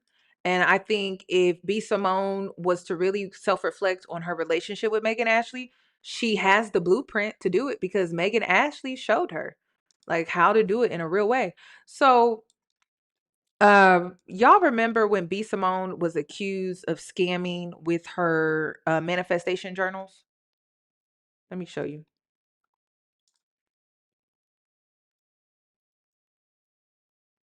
Create Hold on, let's see. address all of the accusations surrounding my book, but because it is now a legal matter, I can only say so much. But I wouldn't be me and I wouldn't feel right if I didn't say anything at all. So that's what I'm doing. She was accused of plagiarizing her book, and I don't know what her book was. It like a, I don't know. I thought it was a manifestation journal. That's what I'm like, was she accused of stealing the concept of it? I'm so confused about a manifestation journal. Like, how could you plagiarize a manifestation journal? It's a journal. It's supposed to be an entry. Meaning, I have so many questions. I had a vision to create a book for young women to change their mindset and to manifest, because that is how I feel like I became successful in life. That is my truth. That's what I know about. So that's what I wanted to teach young women, manifestation. I wanted to tell them my story, right? I've never written a book. I've never been an author. So as an influencer, as a creative, as an entrepreneur, me and my team outsourced. We hired a team that we trusted, that we thought could bring my vision to life. And they did a lot of things without my knowledge. What? A lot of things without my knowledge. And I am here to fix it. I'm here to fix it. I've reached out to. Now, girl, I'm sorry, y'all. That's just lazy. That's lazy. So she was out here stealing prompts though for a workbook? That's insane. That's lazy. So that tells me she didn't do the work on. Do y'all see what I'm saying? Do you see what I'm saying? Her motivations are they just don't seem aligned truly in the spirit. And it doesn't matter. At first she was using spirituality and now she's using religion, but again, her methods are still the same. Quick fixes, shortcuts. So it's like, if you can't even write the prompts from your workbook journal entries, then girl, and that should be easy. Why? Because you did the work. You know how easy it is for me to come on here and tell you, like, step by step, hey, if you do this, you do this. I literally wrote in my notes the other day because I wanted to talk about this. Okay, when you heal, it's easier to step outside of your comfort zone because the thing holding you in your comfort zone, you decided to heal, and now you can move out of your comfort zone and be confident. Because the thing that was holding you to your comfort zone, the thing that was keeping you in that comfort zone, you healed that. So stepping outside of your comfort zone isn't hard. It isn't challenging. It's only challenging because you did not heal the thing that's keeping you in the comfort zone. Now, why am I able to tell you that? I'm able to tell you that because I'm like, well, shit, I did that shit. And it clicked. I'm like, oh, wow, that's why I'm not uncomfortable. Oh, wow, this is why I'm not uncomfortable doing this. I'm not uncomfortable doing this. This was something I really struggled with. But it's because I healed that part. Like, you can heal things about yourself that's keeping you maybe small or in a space that you don't want to be in anymore. And the way that you get yourself out of it is through healing that thing. And sometimes we play small for different reasons, insecurities. Well, what's the insecurity? It could be fear of being seen. Okay, well, let's heal that. Let's work on that. Why do you have a fear of being seen? Oh, because when you were younger, when you felt seen, you were bullied, you were picked on, or people made fun of you. So you have this a fear. You don't have social anxiety. You only have social anxiety because you fear being seen. And you only have the fear of being seen because when you were seen when you were younger, you were picked on, you were bullied, you were made fun of, you were casted out, you were left out. So once you get to the root of the problem, then you can heal that and you can focus on that and you can work through that. That's what that is. But it takes time. It's a process. It does not happen quick and it does not happen overnight. So you have to put in that long-term dedication to see the results. And then you will wake up one day and you will see yourself outside of your comfort zone. And you're like, whoa, how did I get here? You healed what was keeping you in your comfort zone. Every creative involved, every female involved to fix this issue. And even though I feel like the people I hired in my team dropped the ball, and this was 5 years ago, I'm taking full accountability because at the end of the day, I'm the leader, I'm the CEO, I'm the coach. So, it's my brand. I take full accountability even though I did not know. I'm here to fix it. I'm here to speak about it. I'm not going to run from this. I'm going to face it head on. I'm learning. I'm growing every single day. Every single day. My business mind, it's growing every day. The way I do business is growing every day. I take this as a learning experience. The books have been taken down. We're stopping all sales until this matter is black and white, clear as day. I don't want any gray area. And I thank y'all for rocking with me. I thank y'all for supporting me. Once again, I take full accountability, even though I did not know. Because why? I am the face of the brand. And I've been saying this, there's two levels when it comes to accountability. Verbal acknowledgement is great start. Like it's a great start when it comes to accountability. Verbally acknowledging is a great start, but that's not what that's not what it is. Accountability is action. That's all it is. People will see you take accountability through your actions. People will see how apologetic you are through your actions. And actions and you truly being accountable and apologetic means that this is something that you're consistent in. It's not just this verbal acknowledgement. I feel like verbal acknowledgement is great. Just like when someone acknowledges what they did wrong and they apologize. But the ultimate apology and the ultimate accountability is always consistent change in your behavior. And we have not seen that from B. Simone, which is why it's like background noise at this point. And people just see her, they see her pop up on their news feed and they roll their eyes because she doesn't understand what real accountability is. Again, another shortcut.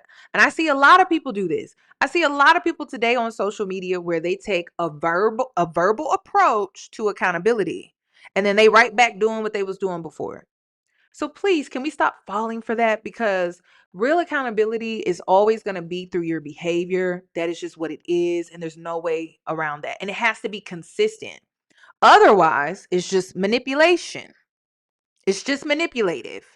So when you give verbal acknowledgement and then you showcase through your behavior for a short period of time the accountability that you're taking, but then somehow you stop. Now you're inconsistent within that accountability. Now you're inconsistent with the apology that you gave, right? With your actions. Now you're just a manipulator. Because if you really meant what you said, being consistent is easy. When I'm sorry and I'm like really apologetic about something, it's not even hard for me to be consistent in my behavior moving forward because I was actually apologetic. So it always blows me when people are like, I apologize or I'm accountable. And the whole time, all they did was give some verbal lip service. And then they went back to doing what they was doing before. That's manipulation. That's all that is. So she came on here and this was 5 years ago. And she manipulated people into thinking that she was going to take real accountability for this situation. And it just seems like she's always in the middle of something. I am the brand. I am the coach. Even if the player fucks up, I'm the coach. So I wanted to speak on this, let you know I'm in the business of fixing it. And I love you guys, everybody that's been so supportive and loving throughout this whole process. You don't know how much I need that. I done cried about it. I done vented about it. Now it's time to fix it. So I thank you. I thank you. I thank you. I thank y'all for rocking with me. Baby girl, baby boy, everything in my life, I have manifested it. These edges, they were gone as fuck, manifested them back, okay? This waist. It's getting there. I'm still hungry. I'm not eating. I'm eating air, but I'm manifesting. I believe one day it'll be little. I do. Everything I have, my dream career, I manifested it. I'm trying to manifest a husband. Ain't nothing wrong with a nigga with a 9 to 5. I get it. They work hard. I used to have a 9 to 5. Nothing is wrong. Nothing is wrong. Nothing is wrong. You work hard, you have money. I get it. I need an entrepreneur. I need somebody that understands my mindset. Somebody that has the same lifestyle. It has nothing to do with money, everything to do with lifestyle, okay? When I'm in the bed at 3 a.m. checking emails, what you doing, babe? Working? What you doing? Working? Okay, love you. You want to hop on a flight tomorrow? I have a meeting in out of town. You want to go? You got? Okay, let's go. Okay. You understand my life? You understand what I'm going through? I want to manifest that. What do you want in a man? What do you want? Let's start there. What do you want? Let's manifest it, baby. You can have it. Whatever you want, you can have it. Manifest that shit. Ain't nothing wrong with a nigga with a 9 to 5. Ain't nothing wrong with an entrepreneur. I just need to say this. You cannot manifest. Okay. You can manifest people to come into your life, but I feel like what the girls don't understand is you manifest at the level in which you're at, though. So, like, if you still haven't done any real work on yourself, like, you can manifest a man, but you're not going to manifest a man that will treat you right. You will manifest a man that will teach you to love yourself. You will manifest a man that will teach you to choose yourself over choosing them. Like you will manifest a man that is going to only help you grow until you become the version of yourself that will attract a better guy. I don't think the girls understand that, which is why I'm always going to tell you, work on yourself first. Because then at that point, when you work on yourself first, you have the ability to manifest, and you'll actually manifest a partner that isn't just a karmic trying to teach you about this and teach you about this and teach you about this. And all of this is all work that you do on yourself. You will then at that point put yourself in a new cycle where you'll attract someone that's just like on your level, like that will see you and know your worth. And not you have to attract a man where they make you feel like you have to prove your worth. So then that teaches you to choose yourself. So when you manifest and you're not healing, you're not really working on yourself, you're only going to manifest karmic lessons. So that means you're going to keep manifesting men that are going to come in and teach you things about yourself. That's it. That's it. That's it. That's it. And a lot of times we take on these experiences as negative or traumatizing. That's what we do. And they come in, they disrupt, they cause chaos, confusion, and things like that. And then it's your job to work through that energy and choose yourself and choose better, oftentimes. So I'm going to tell you, sit out, work on yourself, then try to manifest again. And you could do that through prayer. You could do that through whatever method that you have out here. You know, to me, it's all the same. You're literally doing the same because the intent is the same. But you have to work on yourself though. Like you just do. You just really do. I feel like the girls that really do some type of elevating, when they work on themselves, they work on bettering themselves and things like that, they always tend to attract a better partner. Not a partner, a better partner. Ass nigga. Manifest whatever you want. I want to manifest an entrepreneur ass husband. I don't care what you do. Entrepreneur, graphic designer, sell t-shirts, sell drugs, rapper. You could be a rapper. Up and coming rapper, D-list. I don't give a fuck. Entrepreneur, okay? At this point, I'm about to rebuy my book. I'm about to rebuy my book so I can manifest my husband. Whatever you want, you can manifest it. Link in bio. Book just restocked. We will sell out. Good luck. I'm just gonna say, anyone that is teaching you to manifest and they're not teaching you to do shadow work first, don't trust them. That's all I gotta say. Do not trust them. Please don't. They taking your money and they scamming you. Please don't do that. Okay. Okay. So let's talk about B Simone being a pick me. I mean, I don't even know where to start. There's just so many examples of B Simone being a pick me. Let's go back in the day. Don't give us the good dick if you gonna go MIA. If you gonna go MIA and not answer the phone, baby, you need to hit me with the laziest stroke of your life. Don't do your best and then not answer the phone. Why would you hype me up to let me down? It's like, baby, where are you at? Okay, you just gave me the best dick of my life and now you don't want to answer? No. Nigga, I'm in Dallas and this nigga is driving from Houston. I'm in front of his house. I'll wait. Talking about I'm busy. I'm in Houston. Well, when are you going to be in Dallas? In a couple hours, I'm driving. Well, I'll be home. I'll be home because you're my boyfriend. I'm home, boo. I'm in the front of your house. When you pull up, I'll be here. Because you're not finna put it down and just, no, you're not doing that. No, boo. I'll wait. Y'all gonna have to go around. Hazards on. I'm not moving. He's not just gonna, no, you're not gonna do that. That's what we're not gonna do. No. So you have that one. This one was cringy too. Was it this one? Tripping. Y'all gotta know the truth so y'all can stop asking me. Danny is cute. She beautiful. She blonde. She thick. She can sing. She young. What am I missing? Then what do I have to do? I mean, you know, Danny is she fine as fuck. That's just what it is. So y'all want to know the truth. Stop crying. I'm sad. I'm sad. Oof. It's y'all. I'm not gonna lie. When the whole the baby thing was going on, I thought it was just her being a comedian. But I forgot when it clicked. Like, oh, she's serious. I forgot when. I'm gonna address it, but here it goes. This generation is so stupid that y'all think if it trends, it's true. Y'all think I don't see the blogs and the comments? I've been in the blogs all of 2020. Y'all want to know the truth? Y'all want to know what's really going on? Siri knows the truth. Siri, who is the baby's girlfriend? The baby's girlfriend is the world-renowned comedian B. Simone, who always says "baby girl." Period. Manifest it like Thank system you. glitching. It appears the baby's girlfriend is the thicker, the beautiful, the Dominican mommy, Danny Lay. Alright, she cute, but would you like me to play the song "Easy" while you punch? I'm fine. Would you like me to restock your coloring book? Alright, stop playing with me. I'll call Alexa. Would you like me to locate a surgeon for your BBL? You're gaining weight. You got me.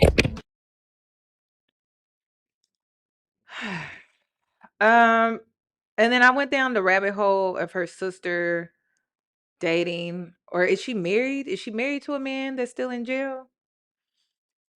I went down that rabbit hole. Then you got this rabbit hole.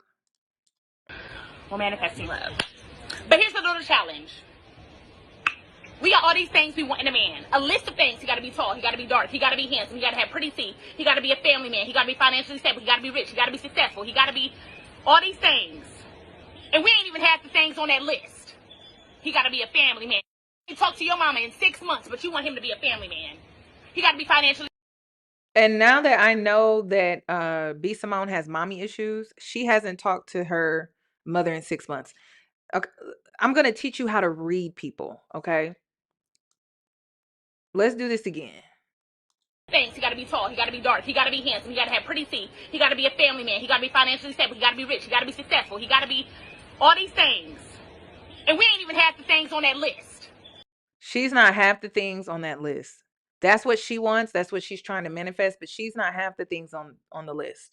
She's telling y'all like it's us, or it's women, when really it's her. It's her. He got to be a family man. You talk to your mama in 6 months, but you want.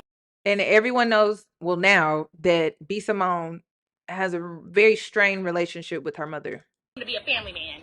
He got to be financially stable. Your account is in the negative, ma'am. Her account was in the negative. Fees. He got to have a job. You need to go fill out some applications because you're still unemployed. She doesn't have a job. She should go fill out an application for employment. He got to have pretty teeth. You ain't seen a dentist in 6 years. He got to have a six-pack and be in shape. You can't even walk up a flight of stairs without huffing and puffing. Get your. And it'd be so crazy. Like, people be like, how you know that? How you know that? Like, I'm a projector. Anyone in human design? Girl, the reason why I be reading people the hell down, because people be projected on me. And I'm like, I know how I feel about myself. I know how I feel about my life. But I'm like, where are you getting all of this from? Like, where you done created all of this shit? And I'm like, this don't got nothing to do with me. And then I'm like, oh, you just told me all your business. That's how I be reading people. All right, together. This whole list that he got to be. You ain't even half the things on that list. So this is what I challenge you to do. So we can manifest love all 2021. Make that list of that perfect dream man that you got in your mind. And that's what she needed to do for herself. And she still hasn't done it, I don't think. I don't think. Because I don't know when that was. And then she popped up doing this. Is that your foot? Yeah, because at that time her hair was in a curly bun. She cut it. I love you. I love you too. Welcome back to another episode of Let's Try This. You don't need no introduction. Let's go. When's the last time you've been in love? When I met you, I'm like, I don't know how to take this girl. You thought I was playing. You were. Do you think I am too alpha, too boss to have the alpha man? Like, could a guy like you really, really date a woman like me? Sean, I've never heard you say that. You never had? I have.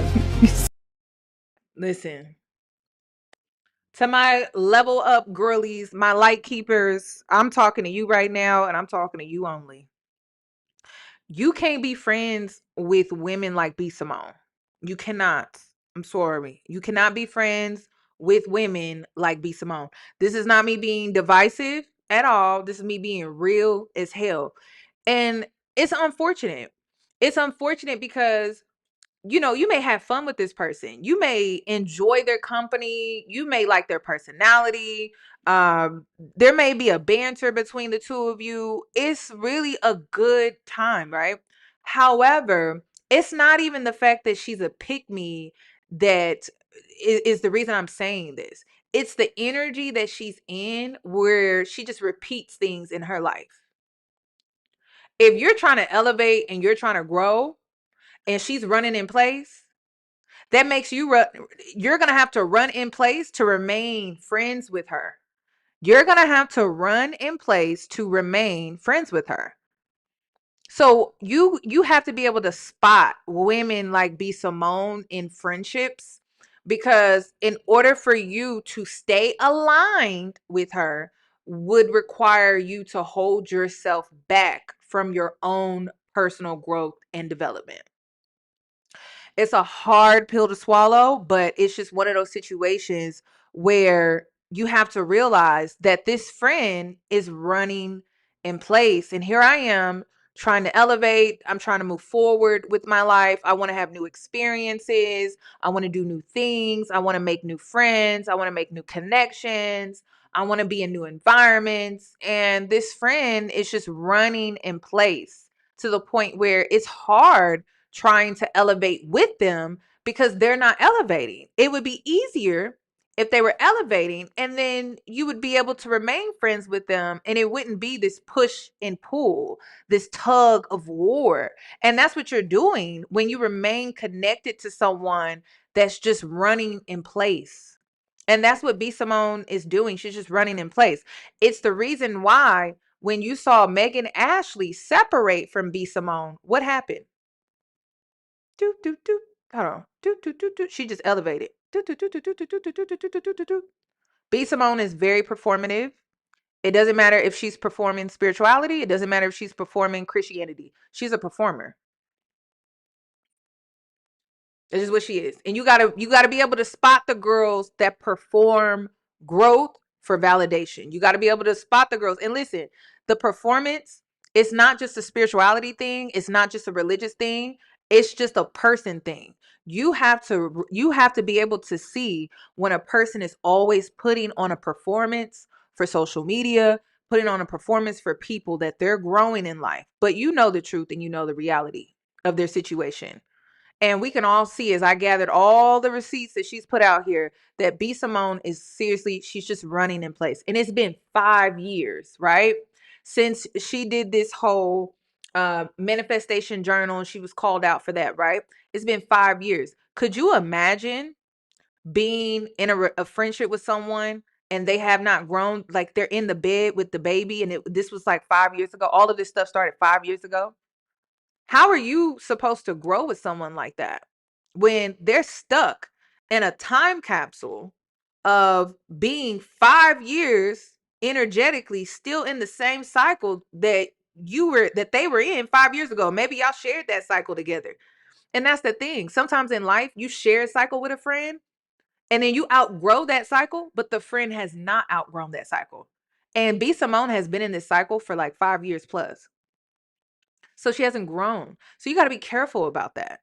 And how can you always tell when your friend is like stuck in the same cycle? It's same things. Prime example, the reason why B. Simone has not been able to recover publicly is because same things keep happening. Like there was this conference that she was a part of, and she went to this conference, this Christian conference, in these short shorts and this oversized blazer.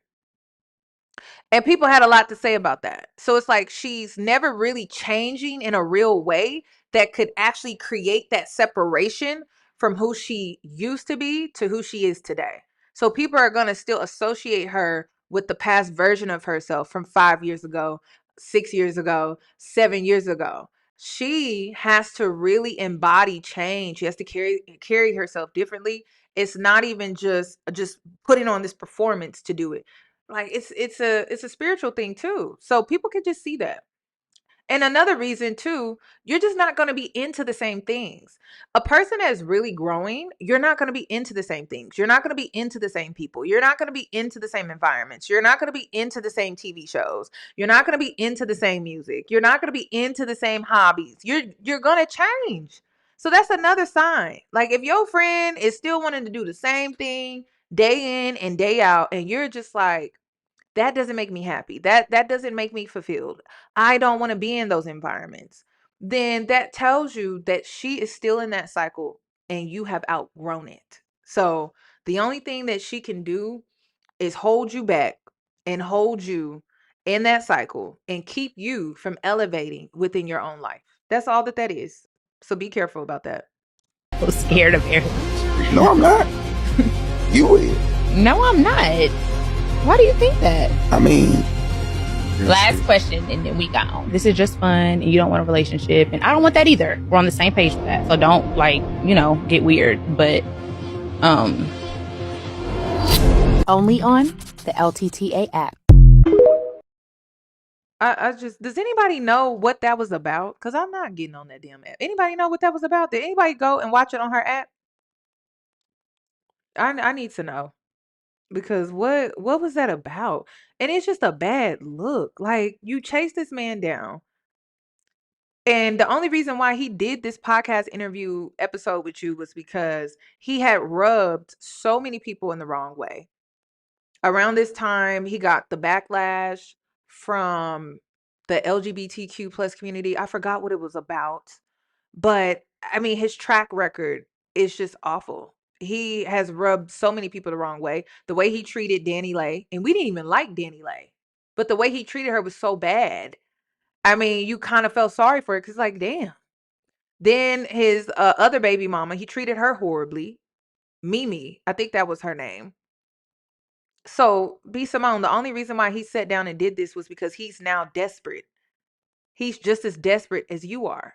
Like, that's the only reason why. But then it wasn't a good look because it's like, y'all are recording this in bed. Why? I just,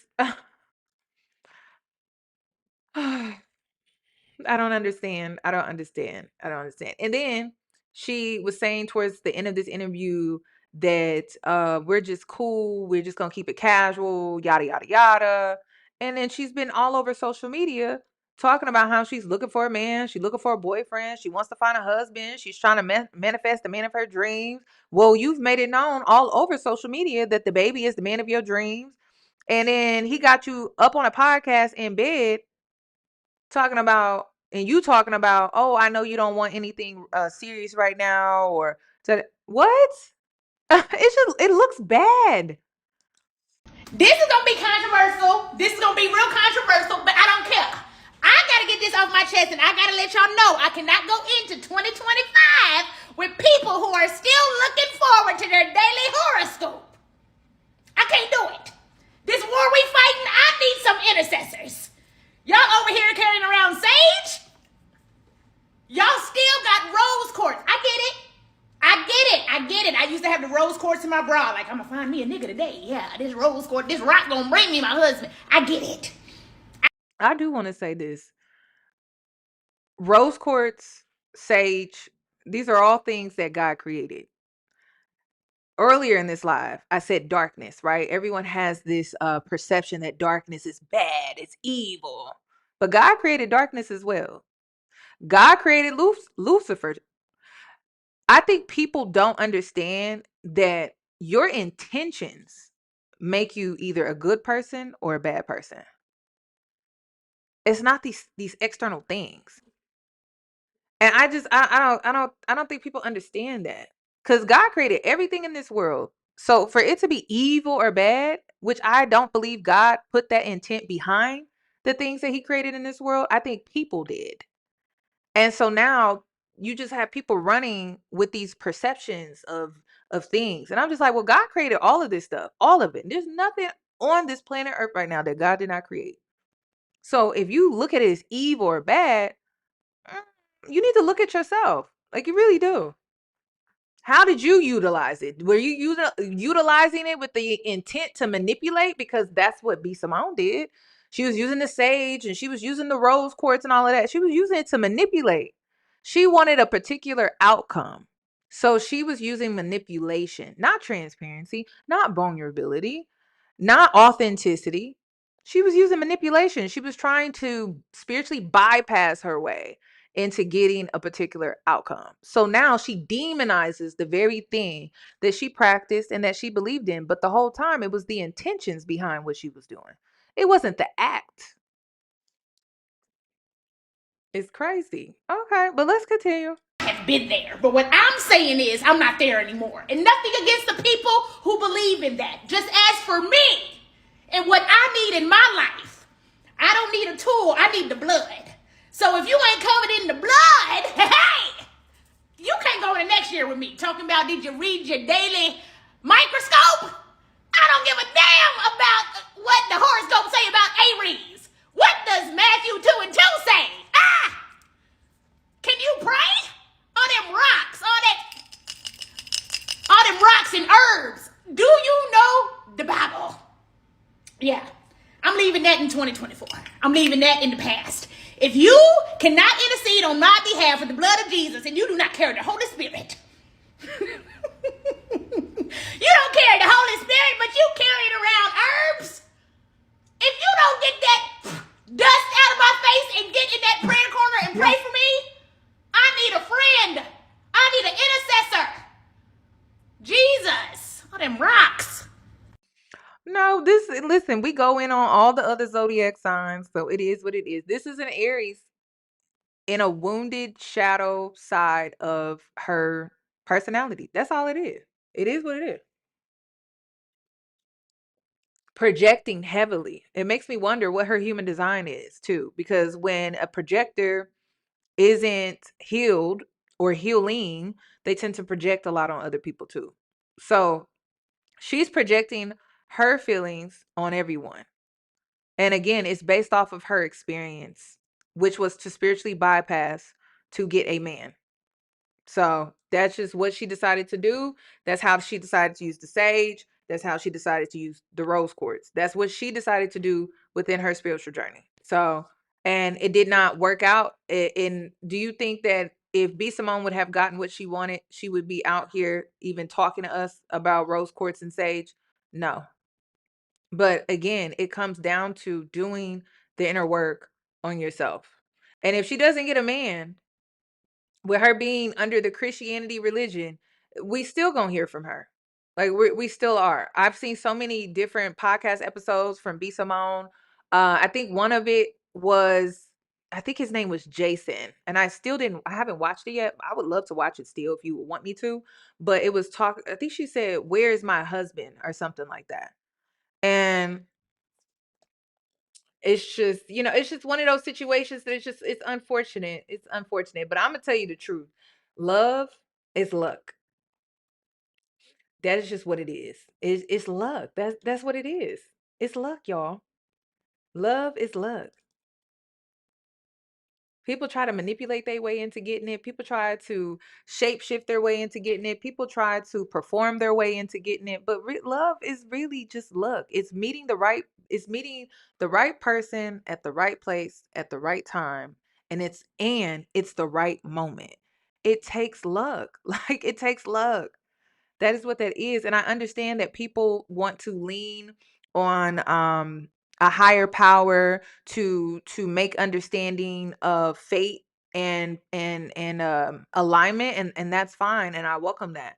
But if we're going to be honest, to just make it plain, love takes luck. It takes right place, right time, right person. Whenever I think about love, I think about how I met my best friend. I met my best friend in middle school, but we didn't go to the same school. I went to a dance and she attended the dance. She attended a dance because she was a plus one with another girl that I went to school with. We would have never crossed paths if she didn't go to that dance, and I almost didn't go to the dance because I don't like dances, but I ended up going, and I didn't meet her at the dance. I met her afterwards. She ended up eating out with us, and it was like a group of us. So it's like when you think about even how you met a real friend, not just any friend, because you can meet anybody, but I'm talking about like a real soul sister. It takes faith. It takes right place, right time, right moment. Like it takes faith.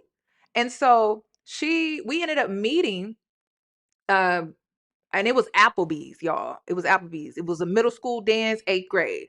We ended up meeting at Applebee's, and then she ended up going to my high school, and we've been friends ever since. And it's crazy because she was always in and around proximity to me, but I never bumped into her until that night.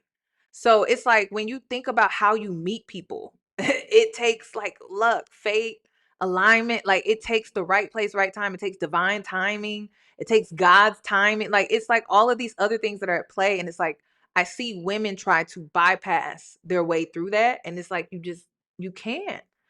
You just can't. And it's just I think it has a lot to do with women have been taught that they have some type of control in things that they don't have any control at all over. And when it comes to meeting the right person, you just don't have any control over that.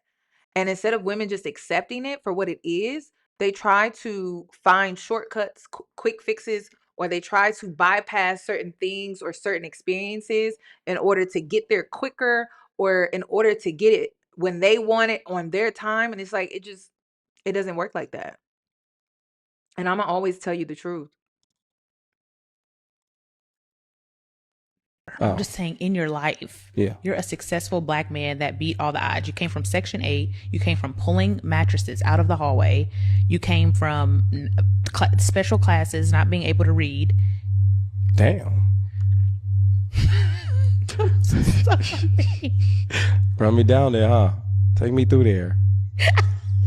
I thought we was done with them conversations. Trauma, like you went down, you stop and look at me dead in my soul while I'm saying it. Like, you hear me, don't you? You pulling the mattress out. Like, you remember, like, you didn't have to say that one. You could have just said you overcame some things as hearing your stories. Like, you broke down every one of them and looked me right in my eyes and waited for me to say something. I wasn't done with my statement. Yeah, I know. It was some more fingers. I had to stop you. I'll say some shit I remember. And you're still here and you healthy. Yeah. Thank you, God. That's good. And you done being what? You done had everything. You've been bald headed. You had long hair. Jesus. You've been chubby. You've been skinny. My God. What? You're right. What? Keep going. I thought I was doing my list too. I received that. Yeah. Go.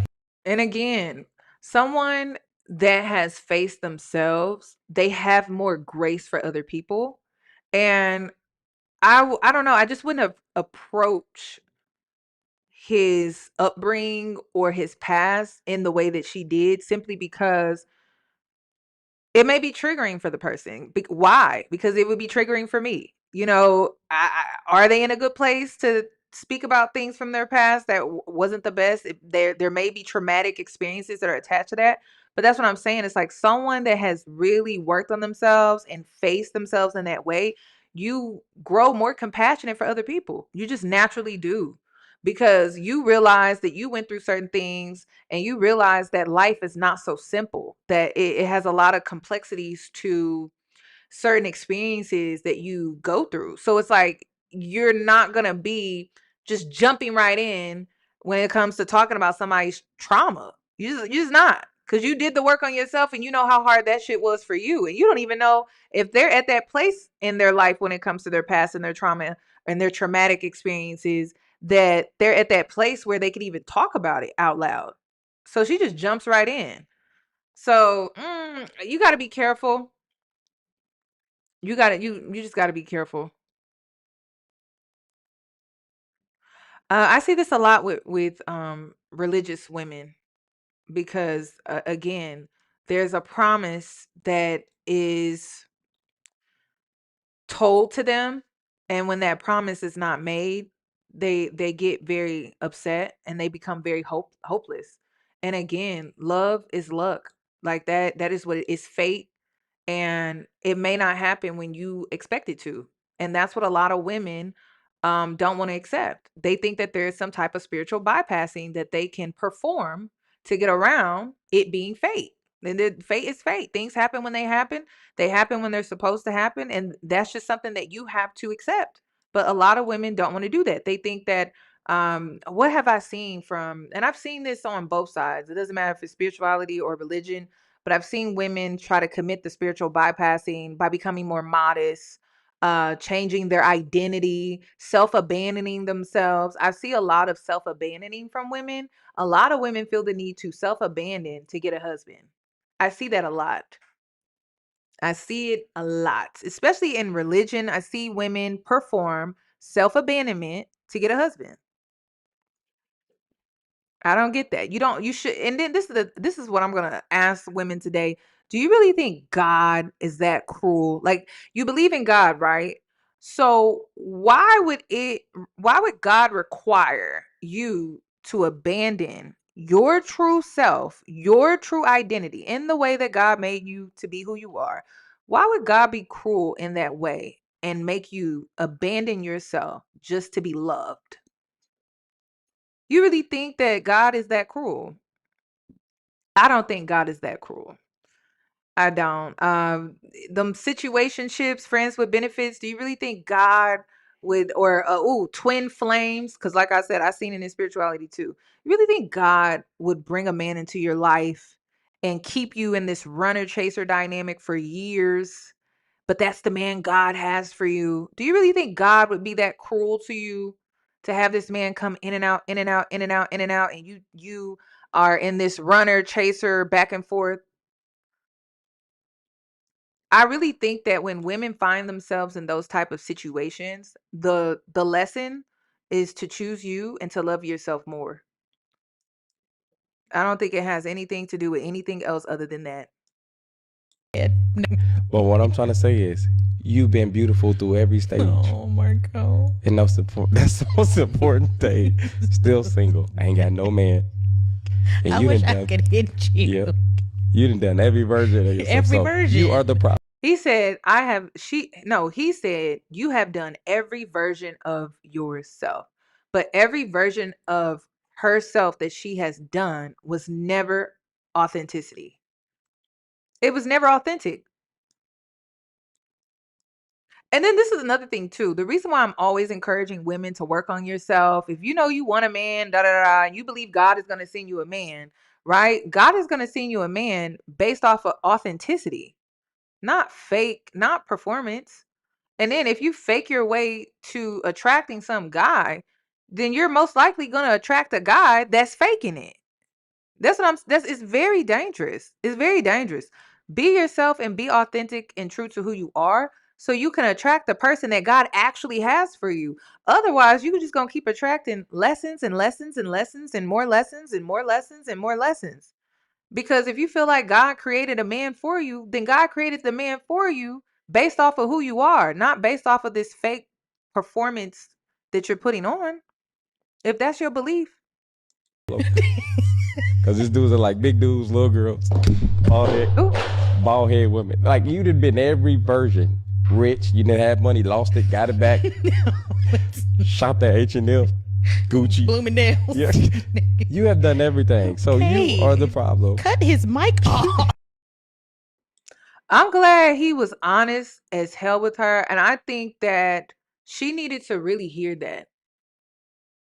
She did. Because B. Simone has literally tried everything, y'all. She has tried everything except for face herself. Because she is the problem. I mean, you got problems with money. You got problems with friends. You got problems with your dating life. You got problems with your reputation. You got problems when it comes to your business reputation. Girl, you got problems in all areas of your life, 5 areas of your life, and you don't think you're the problem?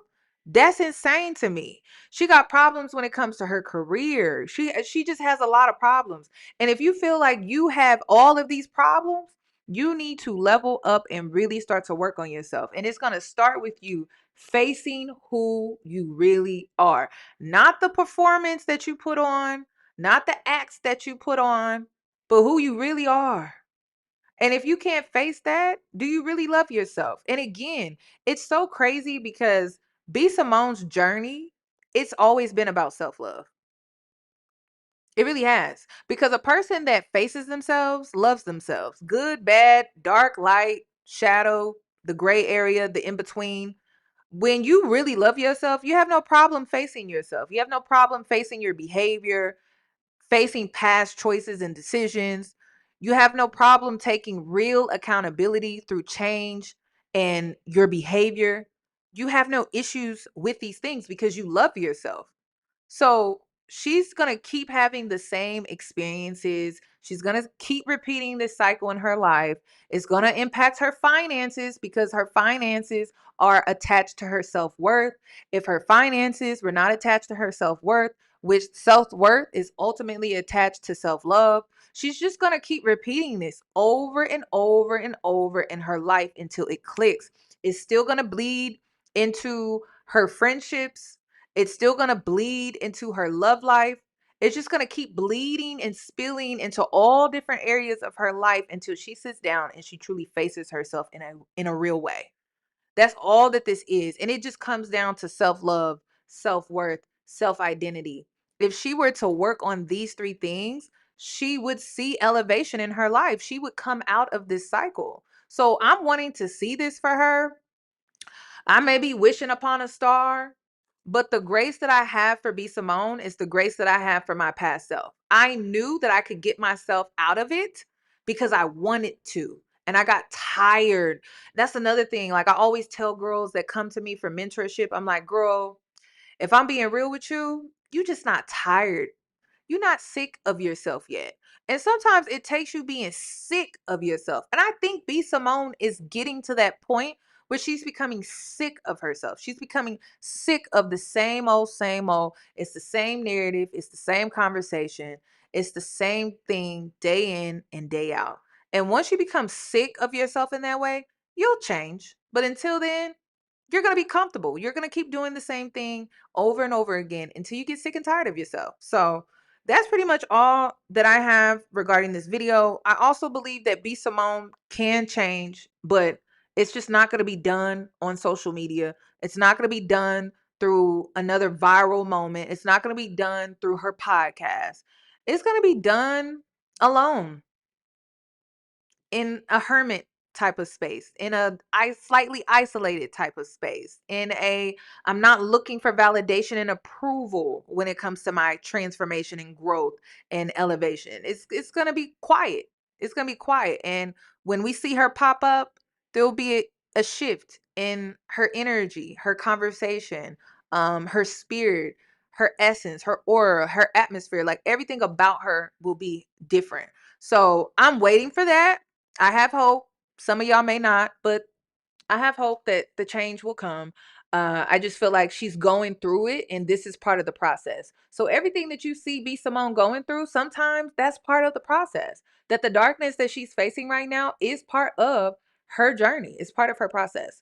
So that's all that I have regarding this video. Let me know what else you would like for me to talk about. Like I said, if you want me to talk about the jealousy friend situation, let me know because I said I would talk about it. I just didn't know if y'all were kind of burnt out about jealousy, but I've been talking about jealousy since 2016. There's a video years ago that I made. Just type in Yoni jealousy and it will pop up and you'll hear me talk about jealousy from like almost 12 years ago. It's insane. So let me know if you want to. I do want to take a different angle because this is the first time a woman has came on social media and she has admitted that she's jealous of her friend. And we've never had that perspective. I feel like we always have the perspective of, oh, such and such is jealous of me and such is jealous of me. It's nice to actually hear from someone that says, I am jealous. I'm the one that's jealous of the friend. So let me know if you would like for me to do a breakdown about that. I've been taking it easy. I've been enjoying time with my friend, my best friend's here. She's been pouring into me. It's been just a nice experience. So I've taken a step back. Patreon, I will be doing another reading. This is your fitness reading if you're interested. So look out for that. And again, no one has sent me a YouTube channel that can give me a full breakdown of the Amy and Dwight situation, because I would love to talk about that. But I need someone to tell me what happened from the very beginning, because I'm kind of lost in the sauce. I only remember Royce talking about her experience with him, with Dwight, but I don't know what led to it all. I remember her being on Basketball Wives, and I remember her talking about some of her experiences on there, which was another reason why I never didn't believe her, honestly. But I'm like, I need someone to break it down, because I would like to give my perspective off of everything that happened that we know about. So let me know. Thank you so much for watching. Please give the video a thumbs up, and I hope to see you in my next one. This is my opinion. I'm free to state my opinion anytime I like, right? Thank you. I don't want you to feel like that, but yeah, feel like that.